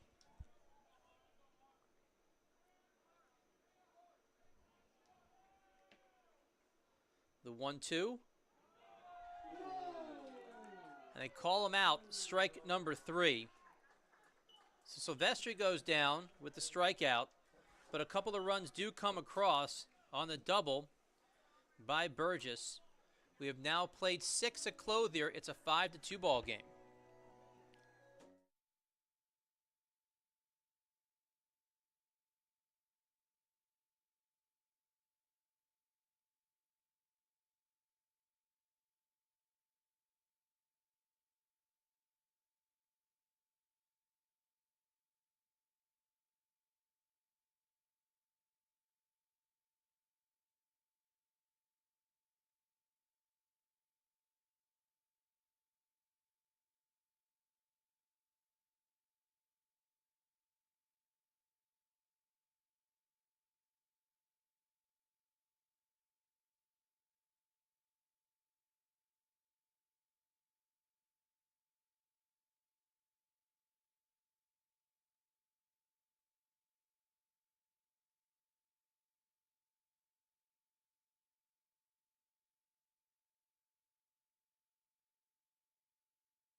number 16, Sam Frank. Top of the 7th on the Garden Sports Network. Matt Fine with you in a 5-2 ball game now. 5 runs, 6 hits for Johns Hopkins. 2 runs on 6 hits for Swarthmore.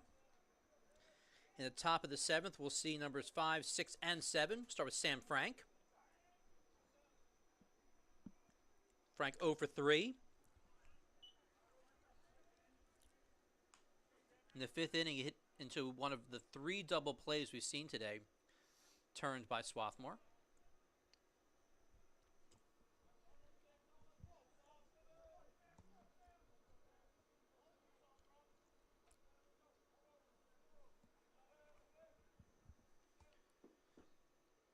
The 0-1.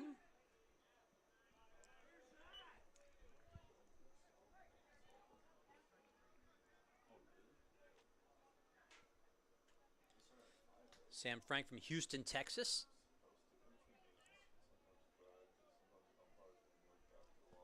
Last season, a Centennial Academic Honor Roll recipient.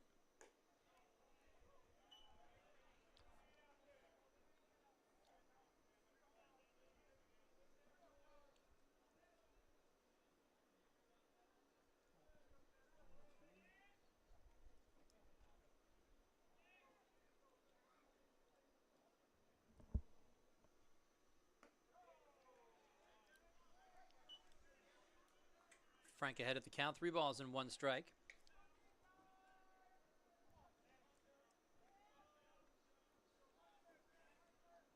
Have to wonder how much longer Jensen will be in there. He's pitched 1 1/3 as Coach Midkiff is continuing to open up his pitching staff, piecing it together. No pitcher today for Swarthmore's pitched more than 1 2/3 so far today, as Frank scampers down the first base with another walk.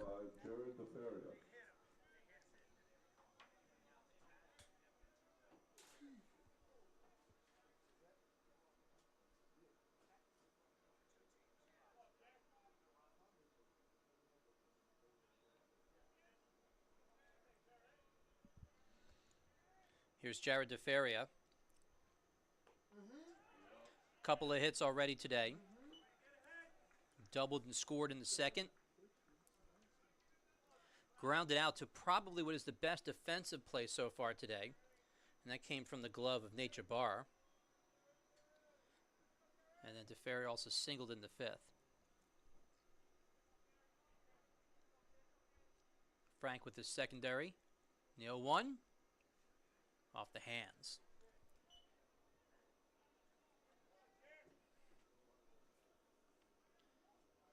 Jensen in his 1 1/3 so far, 26 pitches.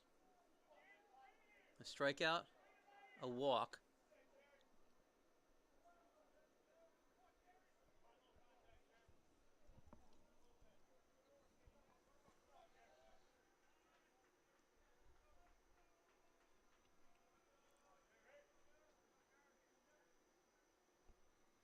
The 0-2 just misses. Good location on an 0-2 pitch. So far, Schessler, the only one who's recorded an earned run this afternoon. He's responsible for all 5 runs given up so far by Swarthmore. The 1-2, runner goes. That ball was thrown down about maybe 3 to 4 inches above the head of Jeremy Jensen.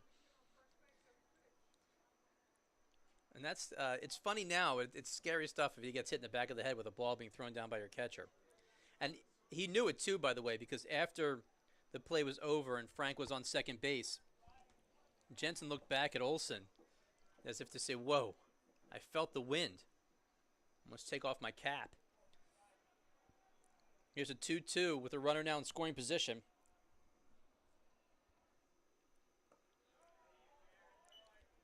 And now the count goes full. We've already seen 1 walk in this inning. Plenty of walks so far today. 8 total.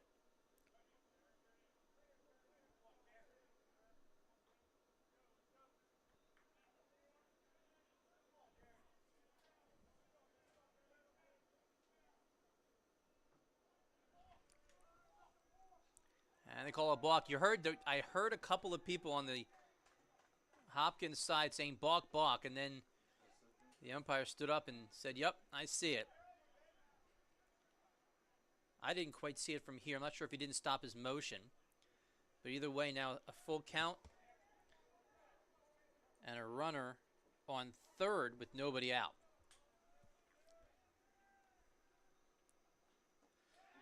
And that's a big swing and a miss, and out number one as DeFaria goes down.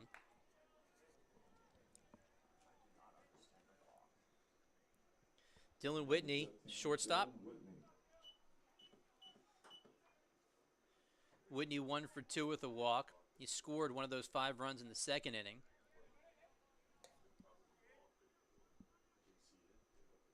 Now we're going to get our signs all squared away. And now we might have a pitching change. Every time Coach Midkiff comes out, he grabs a ball. And with his left hand, he is calling for a new pitcher. So we will see pitcher number 6, which makes sense, as we are now in the 7th inning. We'll take a quick break, reset, 5-2 in favor of Johns Hopkins.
We're back with number 20 on the mound, Zach Camp. Camp in his 10th appearance. 0-2 on the year, a 9.82 ERA. He inherits a 1-out situation and a runner on third. And number 15 is up. That's Dylan Whitney. Again, Whitney 1 for 2.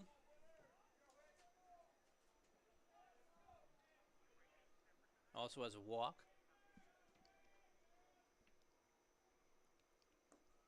Yeah, 1 in the dirt. Nice block by Olson.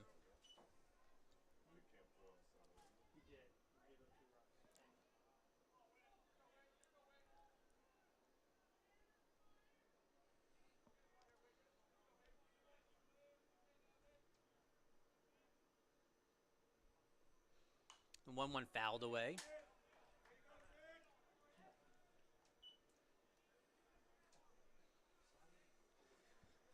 Got that runner at third with 1 out and a 1-2 count. Big pitch here.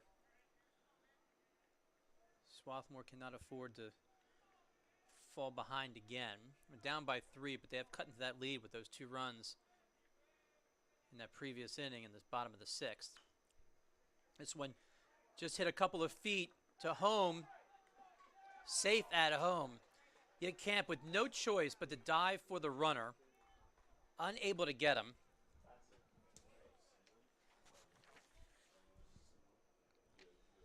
So that turns into a base hit, even though it went maybe 15 feet, and it scores a run from third. Sam Frank scores. That makes it a 6-2 ball game now. Number 14, Jack Walters. Here comes Jack Walters, the 8-hitter. Walters with a couple of walks today, sandwiched around a strikeout.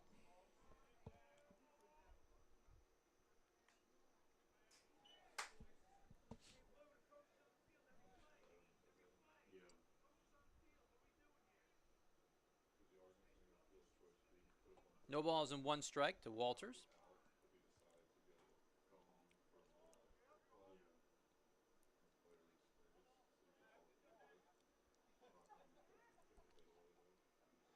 The 0-1, fisted foul.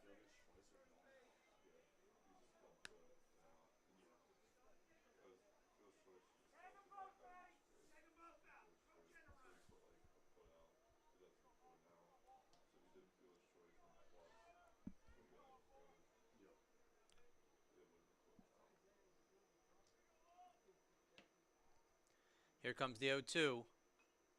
Again, fisted, almost the exact same place.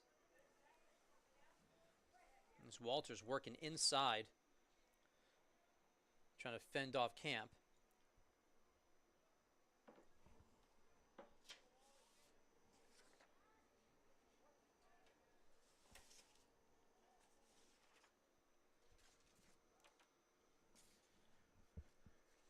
Camp, one of 10 pitchers who pitched in Game 2 on Saturday. Pitched 1 1/3. He had 2 runs, both earned on 3 hits.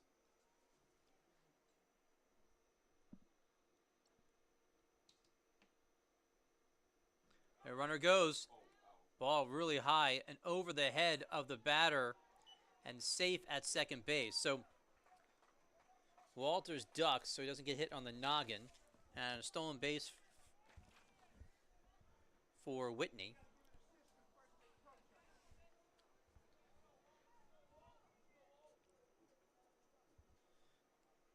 A handful of stolen bases for Johns Hopkins, a team that doesn't run a ton.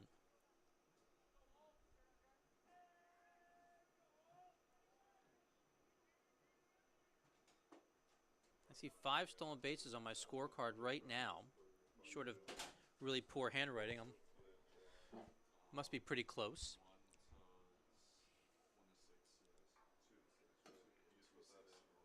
But this is a team that averages about 1 a game, so the idea of 5 stolen bases for the Blue Jays.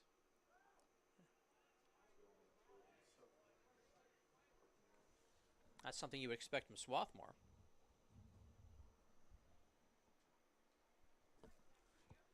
So still 1 out, 1-2.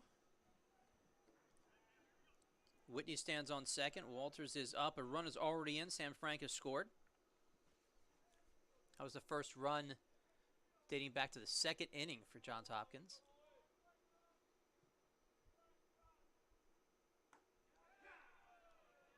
That pitch just outside. The count goes even at 2 balls and 2 strikes. Didn't miss by much. But you have Olson standing on the outer part of the plate, working the outside part. He went inside on him for a couple of pitches, did Camp against Walters. Now he works outside.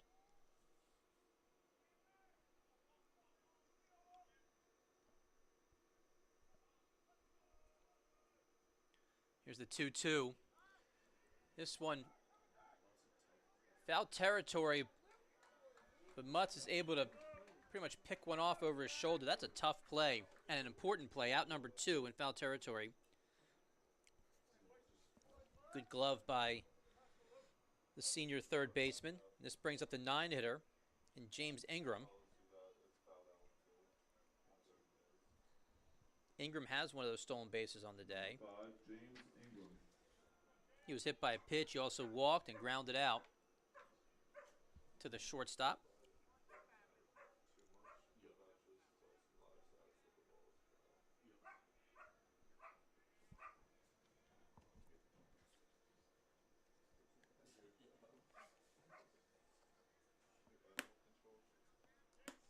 Good job. If I don't control The first pitch of the at-bat, a hard hit ball past a diving Rothward into left field. Here comes the throw home. It's to third base and nowhere near home plate.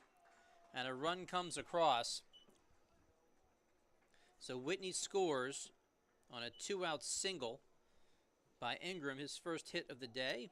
Number 18, Matthew Cooper. And that makes it 7-2. So the 2 runs that Swarthmore put up to inch back into this in the bottom of the 6th have been answered here in the top of the 7th by the Blue Jays. And we're back to the top of the order with Cooper. Still gives up 2 runs.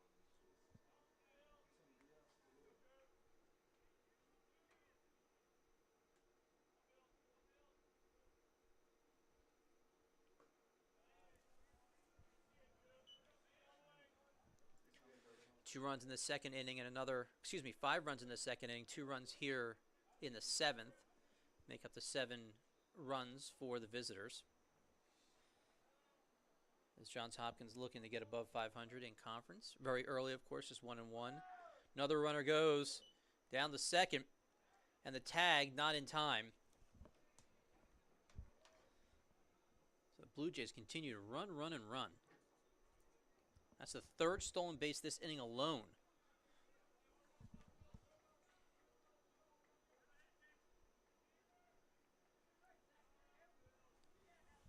Frank had a stolen base. Whitney had a stolen base. Both have scored. Now Ingram, a stolen base, and he stands on second.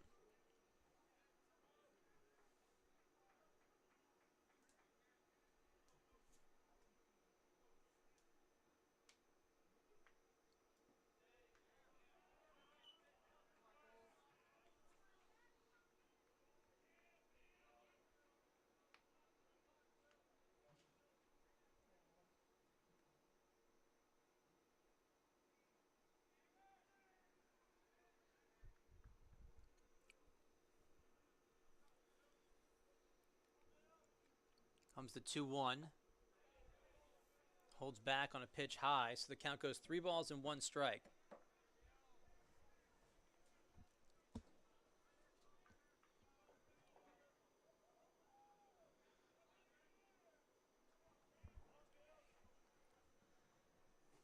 Just a few too many walks today. That's what Swarthmore can look back at this. If they don't end up coming back, they can look at the number of walks that they've had today. There's too many free passes. In addition to those free passes leading to a lot of stolen bases so far today.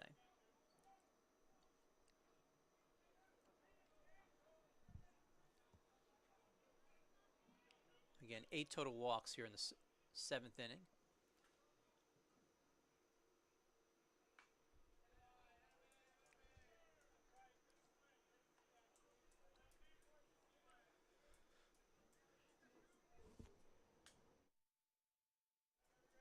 So 3 balls, 2 strikes, 2 away with a runner in scoring position.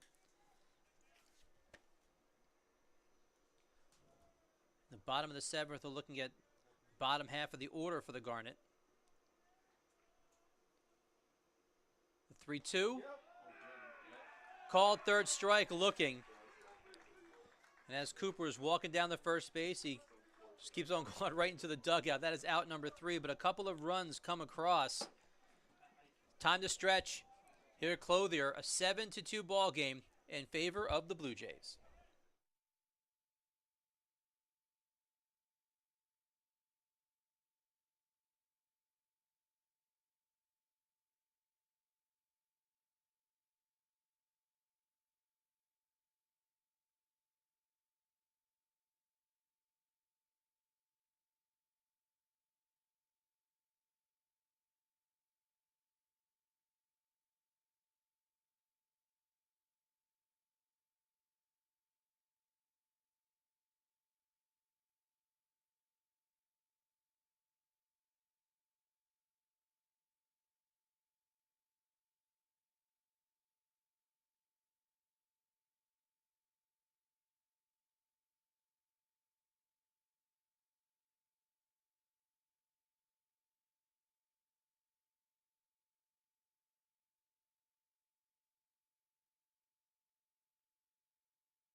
Jabara. We'll see 6, 7, and 8 here in the bottom of the 7th inning. Starts with Nate Jabara. 1 for 2, doubled, and stranded at second base. Back in the 5th inning. Still on the mound, Savadov. 83 pitches for the freshman. Giving up those 2 runs, both earned. 6 hits. He struck out 3 and has walked 1 so far. So he looked a little bit shaky, obviously, giving up those 2 runs in the 6th, but he comes back out here in the 7th. His pitch count, obviously not crazy high.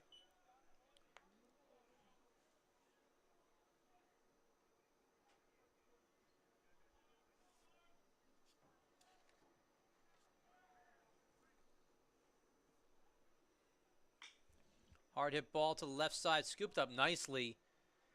A turn and a throw by Stoyer for out number 1. Makes that play look pretty easy. A freshman over at third base.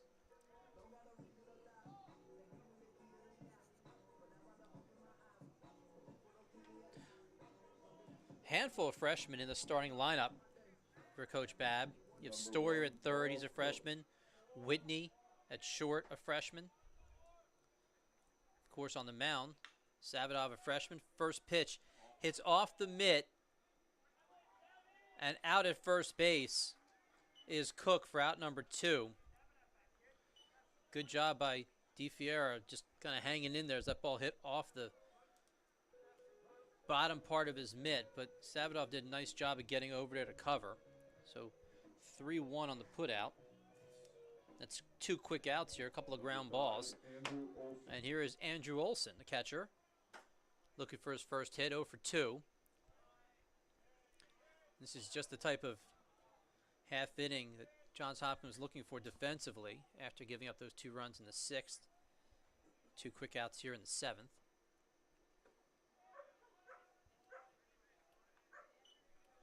And a 1-1 count.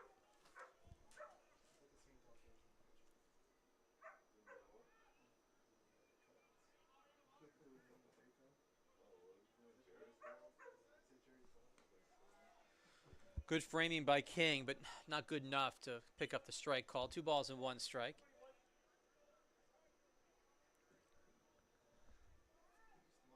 Dreary day, but not too bad for baseball. As we're now in the first week of April, I'm looking for that string of 60 plus maybe 70-degree days. We haven't had it. It's been wet. It's been cool. Not the greatest spring so far for baseball here in eastern Pennsylvania. Setting up on a 3-1, takes a strike.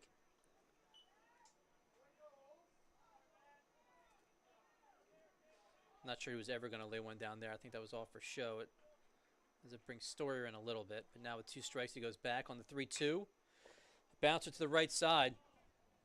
A perfect hop for Walters, and that is out number 3. 3 up, 3 down, bottom of the 7th. We have played 7 at Clothier. 7-2 in favor of Johns Hopkins.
We move to the top of the 8th on the Garnet Sports Network, and we have another pitcher in. Trip Myers.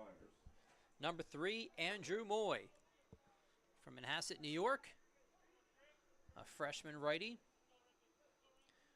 Moy in his 8th appearance, a 13.50 ERA, and his first pitch is ripped to right field. Bobbled for a second by Cook, but picked up for a clean single by Trip Myers.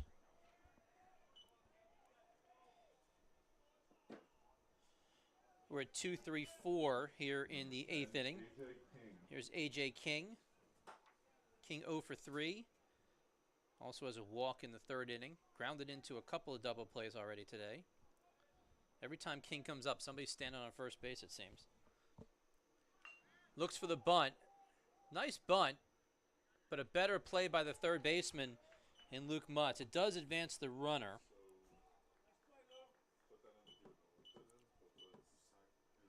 So a sacrifice by King moves a runner into scoring position. Team that likes the long ball is playing a lot of small ball today. As Stoyer steps in, Sean Stoyer. his 5th at bat this afternoon. Does have a single, also hit by a pitch. He's got an RBI sitting on second base with 1 out.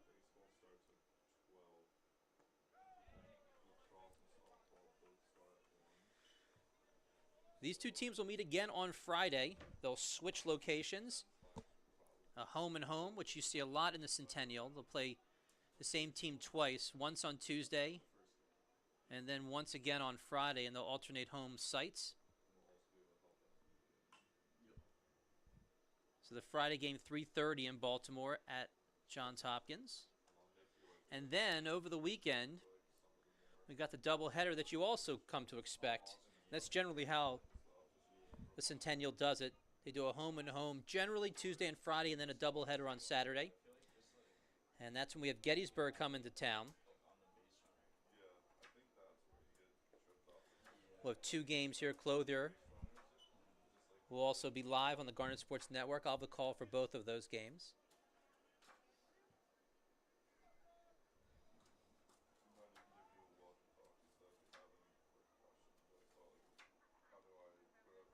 Gettysburg came into today 2-0 in conference. And they're winning their game today against McDaniel, so they're about an inning away of moving to 3-0. We have a final in the Franklin Marshall Ursinus game. Franklin Marshall wins 3-2. Haverford now running away from Washington College. Washington College had an early lead in that one, but Haverford up in the 8th, 12-6. Got the score here. Hopkins up 7-2. And Dickinson 14-5 over Muhlenberg. That game in the 8th as well. So Franklin and Marshall and Gettysburg both look like they will move to 3-0, and they'll stand tied atop the conference after today, unless Swarthmore comes back. Swarthmore, the only other team undefeated heading into today. But if things stay the way they are, Swarthmore will fall to 2-1. We have the 3-2 count here, and that is ball number 4 and another walk. So runners at first and second now.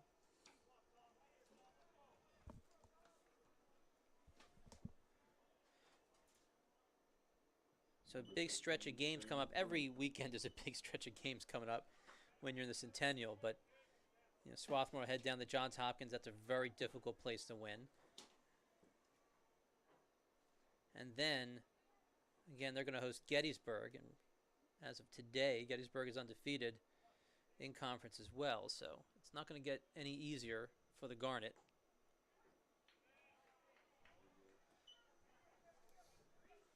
This is number 16, Sam Frank, his 5th at bat.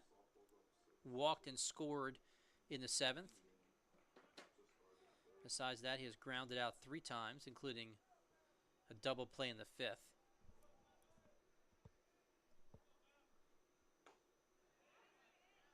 And that is strike number 2 on the inside part of the plate, the fastball. No balls and 2 strikes. No sun today to speak of. Heavy cloud cover. We're supposed to get a decent amount of rain tonight, so we're going to get this game in just in time. My guess is that When Johns Hopkins hops on the bus and they start heading back towards Baltimore, they will get caught in that rain, some of that rain.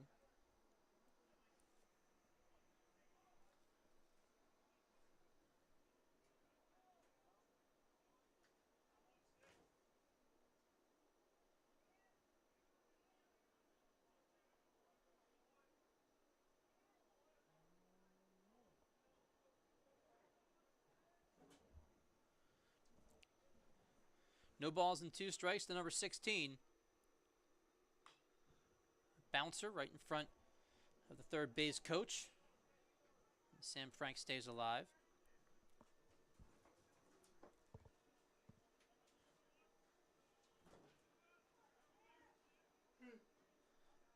Frank, the 5'9" junior.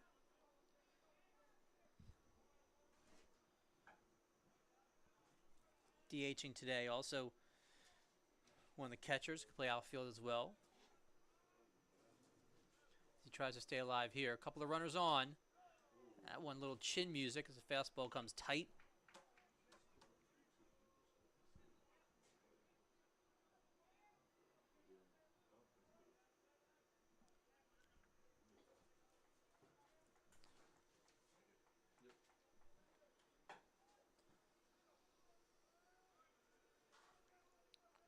One ball and 2 strikes. This one misses the zone. The count goes even at 2 balls and 2 strikes now. Still one away here at the top of the 8th.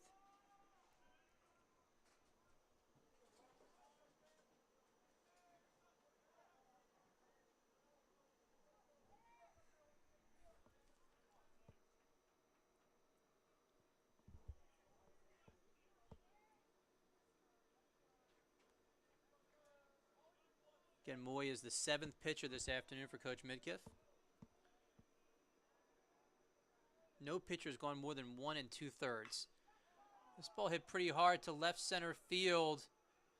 Back and high off the wall. A couple of runs could come in. One actually comes in. The other is held up at third. But then on the bobble, coming home, and 2 runs come in on the double. Myers comes in easily. Stoyer all the way around from first base.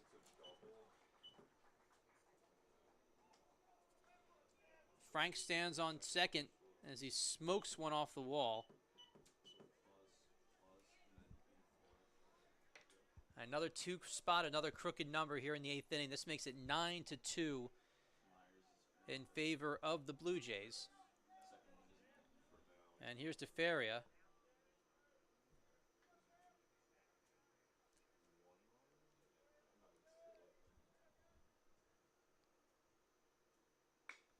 Another hard hit ball, but right at the left fielder in Burgess. And that is out number 2. DeFaria hits one right on the stitches, but Burgess barely had to move. So here comes Whitney. Number 15, Dylan Whitney. Whitney has scored a couple of times today with a couple of singles, also walked. Them? For us? Yeah, it was still a hit, but the guy advanced on an error. Oh, was that It's a hit and an error. Okay. Another first pitch swinging. Mutts over to first for out number 3. So a couple of quick outs after the 2-run score here in the 8th. We move to the bottom of the 8th. 9-2 in favor of Johns Hopkins.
We are back. 6 outs to go for the Garnet as they try to claw back into this one. They have a long way to go, down 7, 9-2. Matt Fine along with you on the Garnet Sports Network with some Centennial baseball for you. Between two teams. Number 18, Max Rothward. Hoping to make it into the postseason. And if you look at the preseason poll, which, you know, it's nice to talk about. Doesn't mean a whole lot, but it's nice to talk about. Both the teams would get in if that was the only thing that mattered. As we go 9, 1, and 2, this is Max Rothward. We'll go back to the top of the order. Savadov still on the mound. This is exactly what Coach Babb was hoping for from his freshman. And that is out number 1, 6-3. Since I mentioned it, worth running it down a little bit. Hopkins was the preseason favorite to win the conference, as you would expect, after the season that they had last year and the year before. Well, of course, the year before is COVID. We'll go back a year before that, the last time that they played a full season, in 2021 and then 2019. Franklin Marshall picked to finish in second, followed by Swarthmore and Washington College. Washington College on the verge of falling to 0-3, though, in conference, so that's going to be a difficult set of circumstances for the Shoremen. As last I checked, they were down 12-6 in the 8th. This is Terada Herzer at the plate in his 5th at bat. Top 4 teams make the playoffs. They play at the higher seed, 1 versus 4 and 2 versus 3. And then after that, the entire tournament moves to the top seed, double elimination. Out of the 10 teams in the Centennial, only 4 make the playoffs. That's a very low percentage when you compare it to not only all of the other sports in the Centennial, but baseball in general. Give you an example, there's 11 teams. This is a Division I conference, but there's 11 teams in the Atlantic 10, another local conference on the Division I level that has St. Joe's in it. 7 of those 11 make the playoffs, so that's about a 60% clip compared to a 40% clip here in the Centennial. Count goes full to Terada Herzer.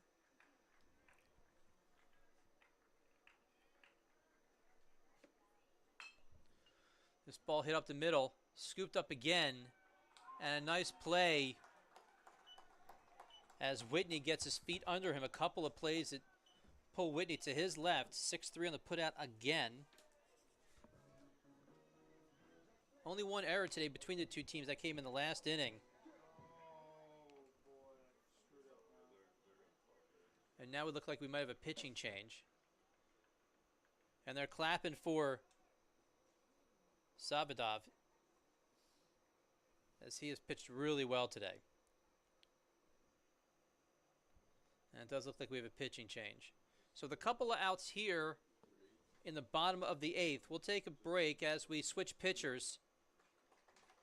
Standing ovation for the freshman. Pitched a heck of a game. I'll go through his numbers when we come back.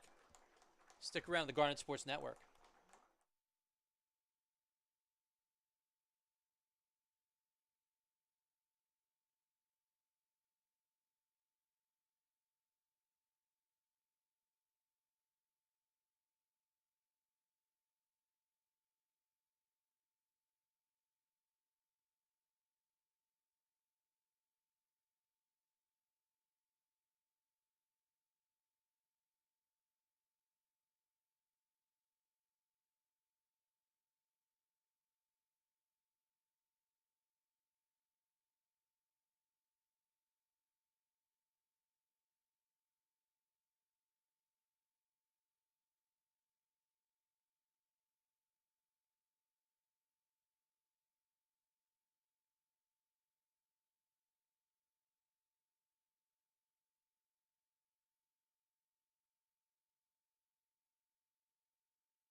We're back with number 3 on the mound, Keanu Rowe.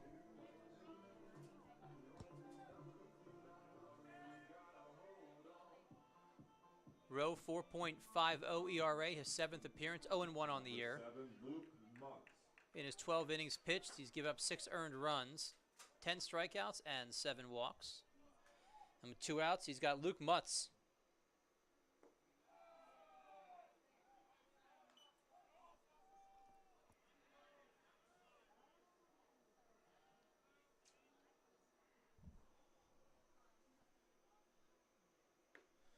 For Savadov,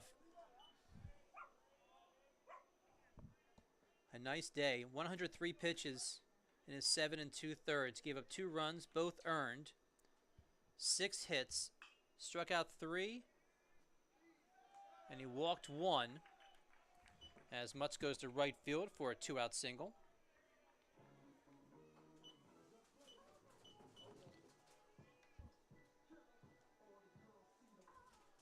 So Mutts picks up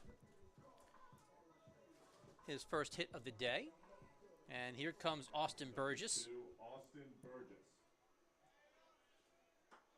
Burgess with a double in the 6th inning. That's his big hit. And he takes a strike.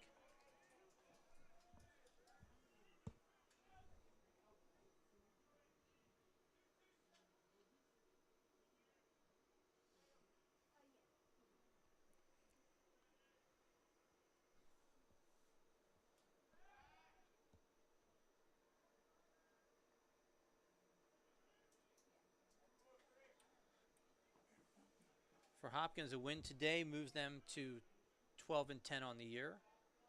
Got the game here against Swarthmore. I mentioned that ball's hit hard to left center field and up against the fence. Another double this afternoon as a run comes home. And an RBI double, his 2nd in the last 3 innings for Burgess. As Mutts comes all the way around to score. Burgess having a nice afternoon all of a sudden. After being 0 for 2, flying out to center and grounding out to the shortstop, he has now doubled a couple of times. And both times picking up Number 45, an RBI or 2 to boot. Swarthmore gets 1 back, now trailing 9-3. Still a long way to go for Michael Seppi.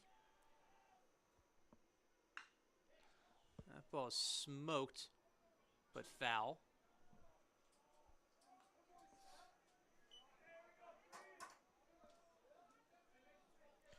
It's back to Swarthmore, back to Johns Hopkins' schedule because they play Swarthmore today again on Friday, as I mentioned.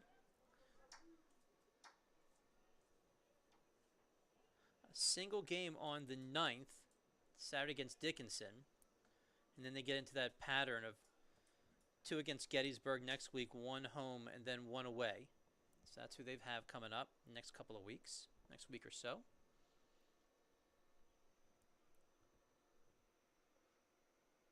Now, it seems like there's something wrong with King.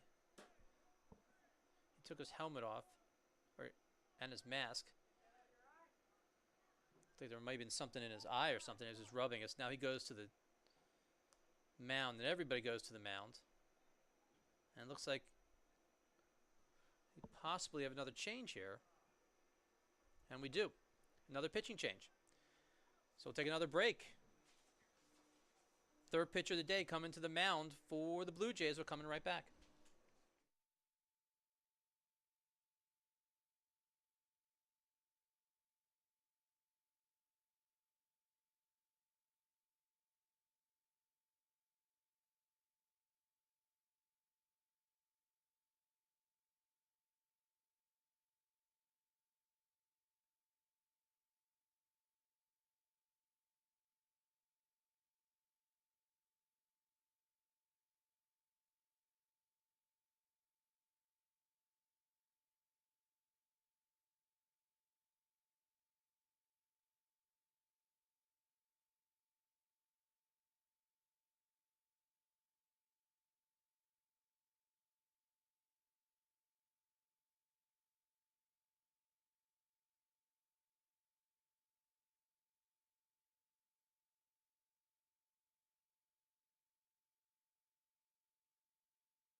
Stepping in, number 45 in an 0-1 count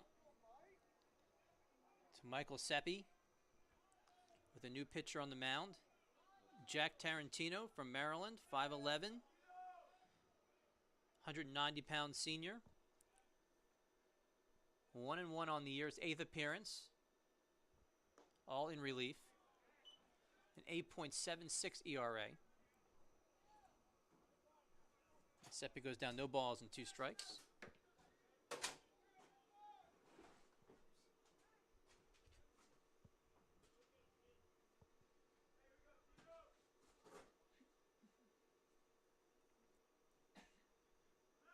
The 0-2, runner going.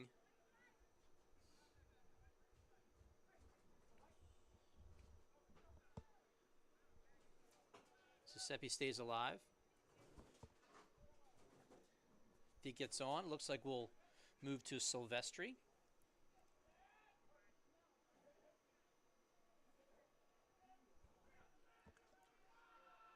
Runner in scoring position, he goes.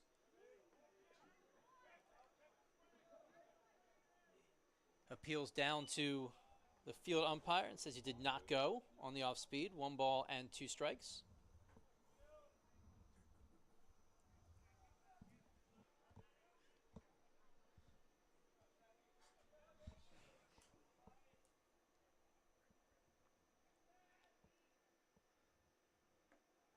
And that one right over the plate. Seppi was looking for one thing, he got another, and he was caught looking to end the 8th inning. A run does come across, as we have played 8 here at Clothier, still a 9-3 lead in favor of the Blue Jays.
Number 14, Jack Walters.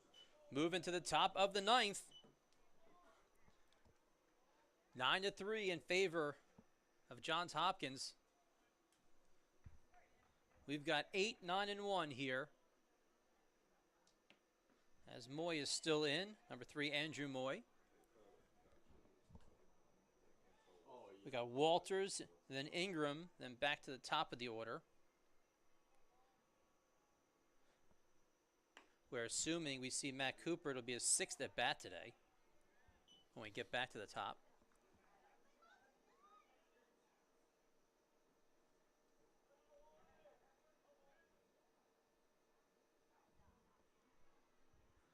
The 1-1 just missing inside.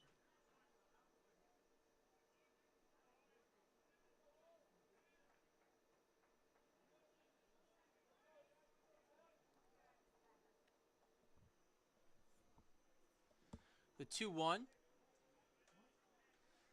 Missing high for a ball. 3 balls and 1 strike.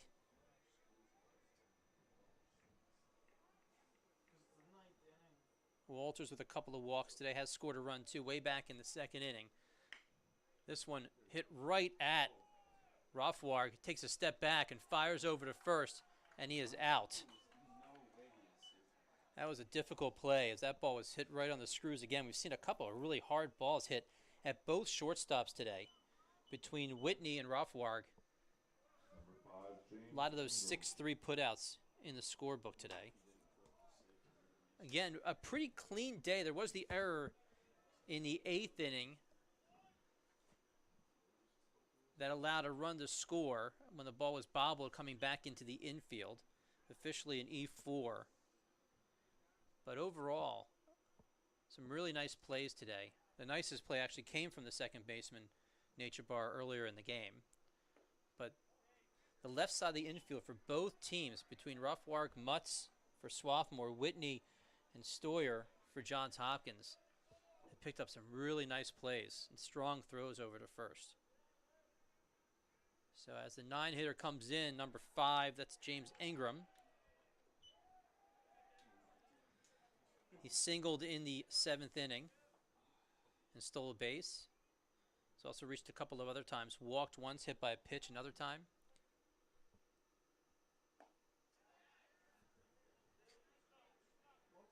He looks at ball number 3.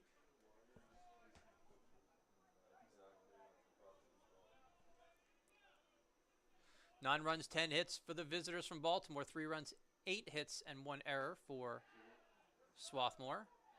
And that's a strike called. The strikes are called very late. It's just the way this umpire does it. So it's funny because you have Ingram, who is maybe 10 feet down towards first base. You have to come all the way back. And this is a full count now. And that is a walk as a fastball is just a little bit low. A 1-out base runner. And we're back to the top of the order. Number 18, Matthew Cooper. So Ingram really working it today. Got hit by a pitch in the 2nd and scored. He walked in the 4th. Walked again in the 9th. So with just 1 hit, Ingram has reached 4 of his 5 times today as he gets creative. Cooper coming in for his 6th at-bat. First pitch. So it'd be trouble. Strong throw from the shortstop position, so it does move up the runner on the fielder's choice. But another 6-3 putout. So that ball just got by Moy, but Roughwark was there. 2 outs for Trip Myers. Number 30, Trip Myers.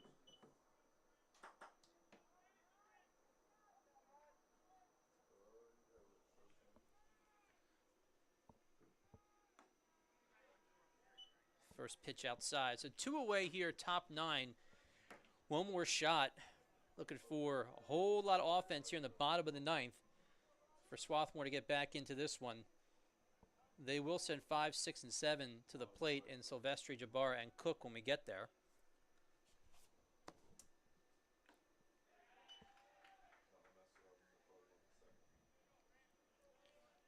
That's Ingram cheating off second there. I think they just want to get the out here, though.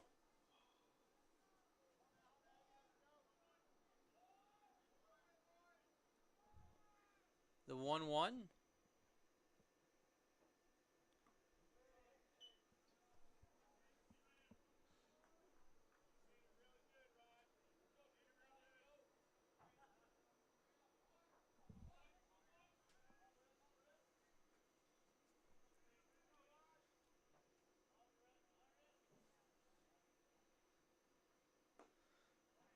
Two one just misses inside, maybe a little bit low. Another count in favor of a Blue Jay. Maybe a little bit of drizzle coming down now, barely. They said it would start raining around 6, and that's where we are as we've passed the 3-hour mark of this game. Wouldn't be a Tuesday unless we were playing 3+ hours of baseball here at Clothier.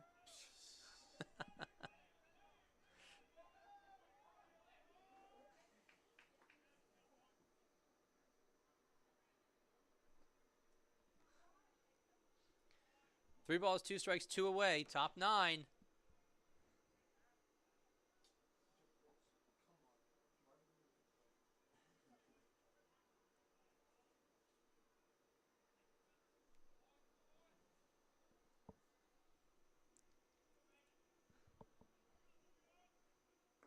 That one bounces in and a walk. So a couple of walks. We've seen a bunch today. This brings up A.J. King. Number 10, A.J. King.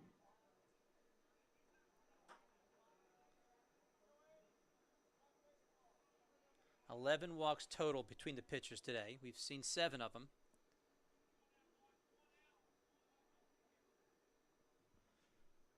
You got 5 strikeouts. Not the ratio you're looking at. You want to flip the switch on that. First pitch, after some walks, a first pitch swing into center field, and a bit of a gift for the Garnet, and that is out number 3. We move to the bottom of the 9th. One more chance for the home team.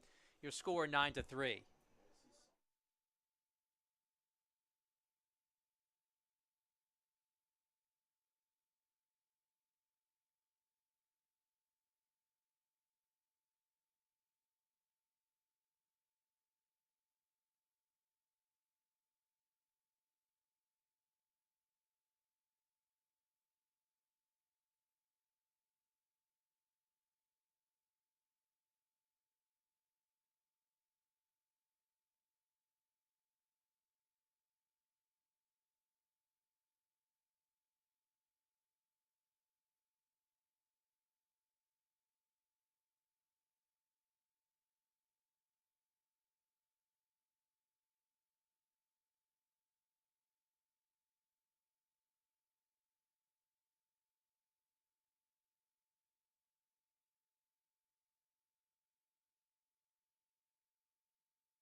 We are back in the bottom of the 9th. New arm on the mound, Sam Browning, number 31.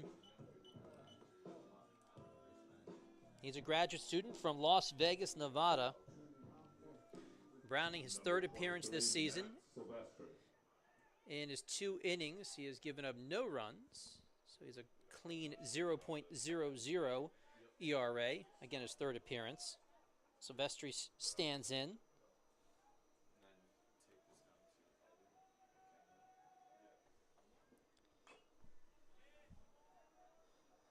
We're at 5, 6, and 7. Jabara up next. Cook is in the hole. Short of a huge comeback. Swarthmore fought a 2-1 this season in conference. 9-14 overall. Johns Hopkins will move to 12-10 overall and 2-1 in conference. So these two teams will be tied as they head into their Friday matchup, again down in Baltimore.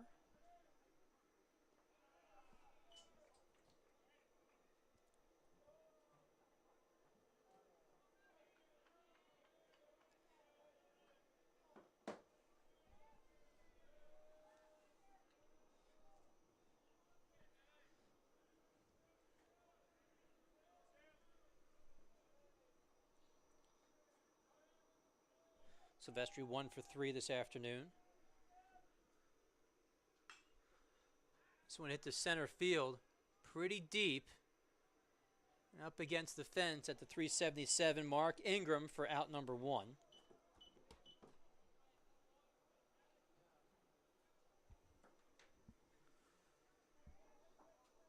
Here's number 14, Nate Jabara.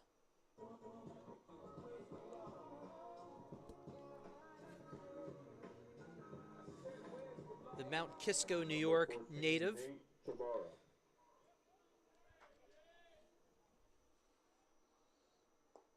Jabara 1 for 3, has a double. That came back in the 5th inning.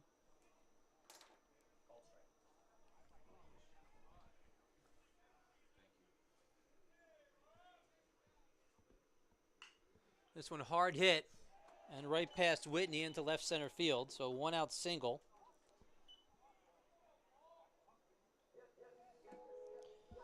And here comes Paul Cook in his 4th at bat.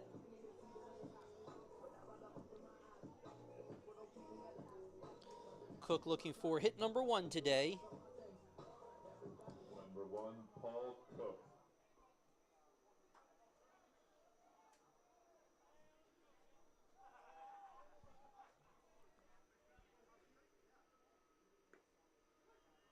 First pitch over for a called strike. The fastball on the outside part of the plate.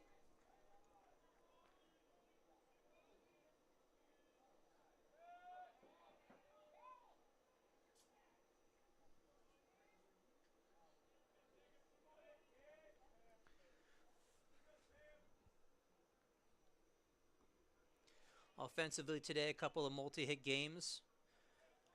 On the Johns Hopkins side, Cooper had a couple of hits today. DeFaria, 2 hits as well. Whitney, 2 hits. On the Swarthmore side, Burgess with a couple of doubles today. Jabara with a couple of hits. And Rothward with a couple of hits.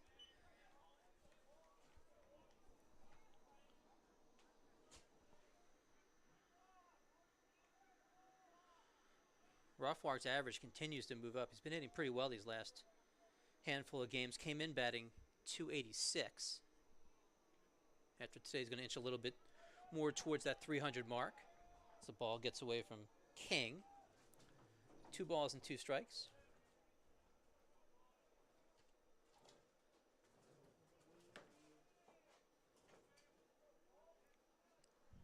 Savadov in line for the win. In his 7 2/3 innings. That ball hit hard to right field and just foul.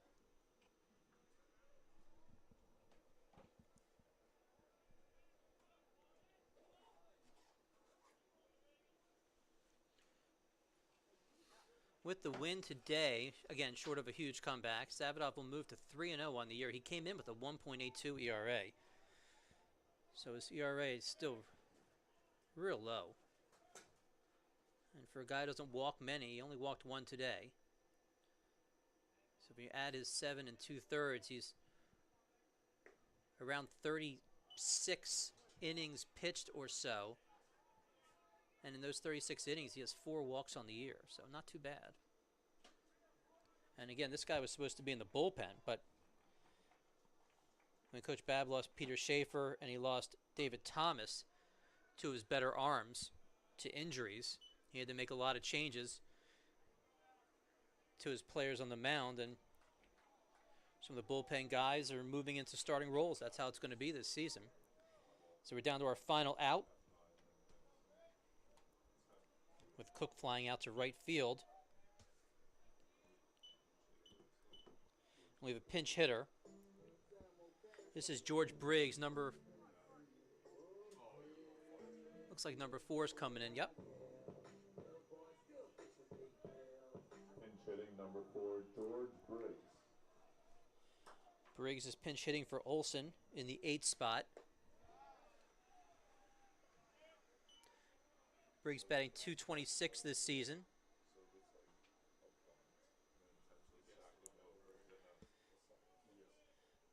Briggs is a senior from California.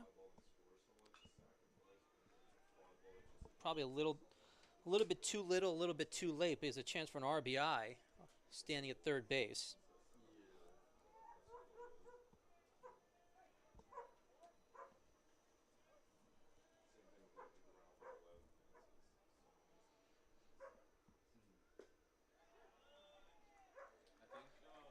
Swarthmore down to its final strike here this afternoon.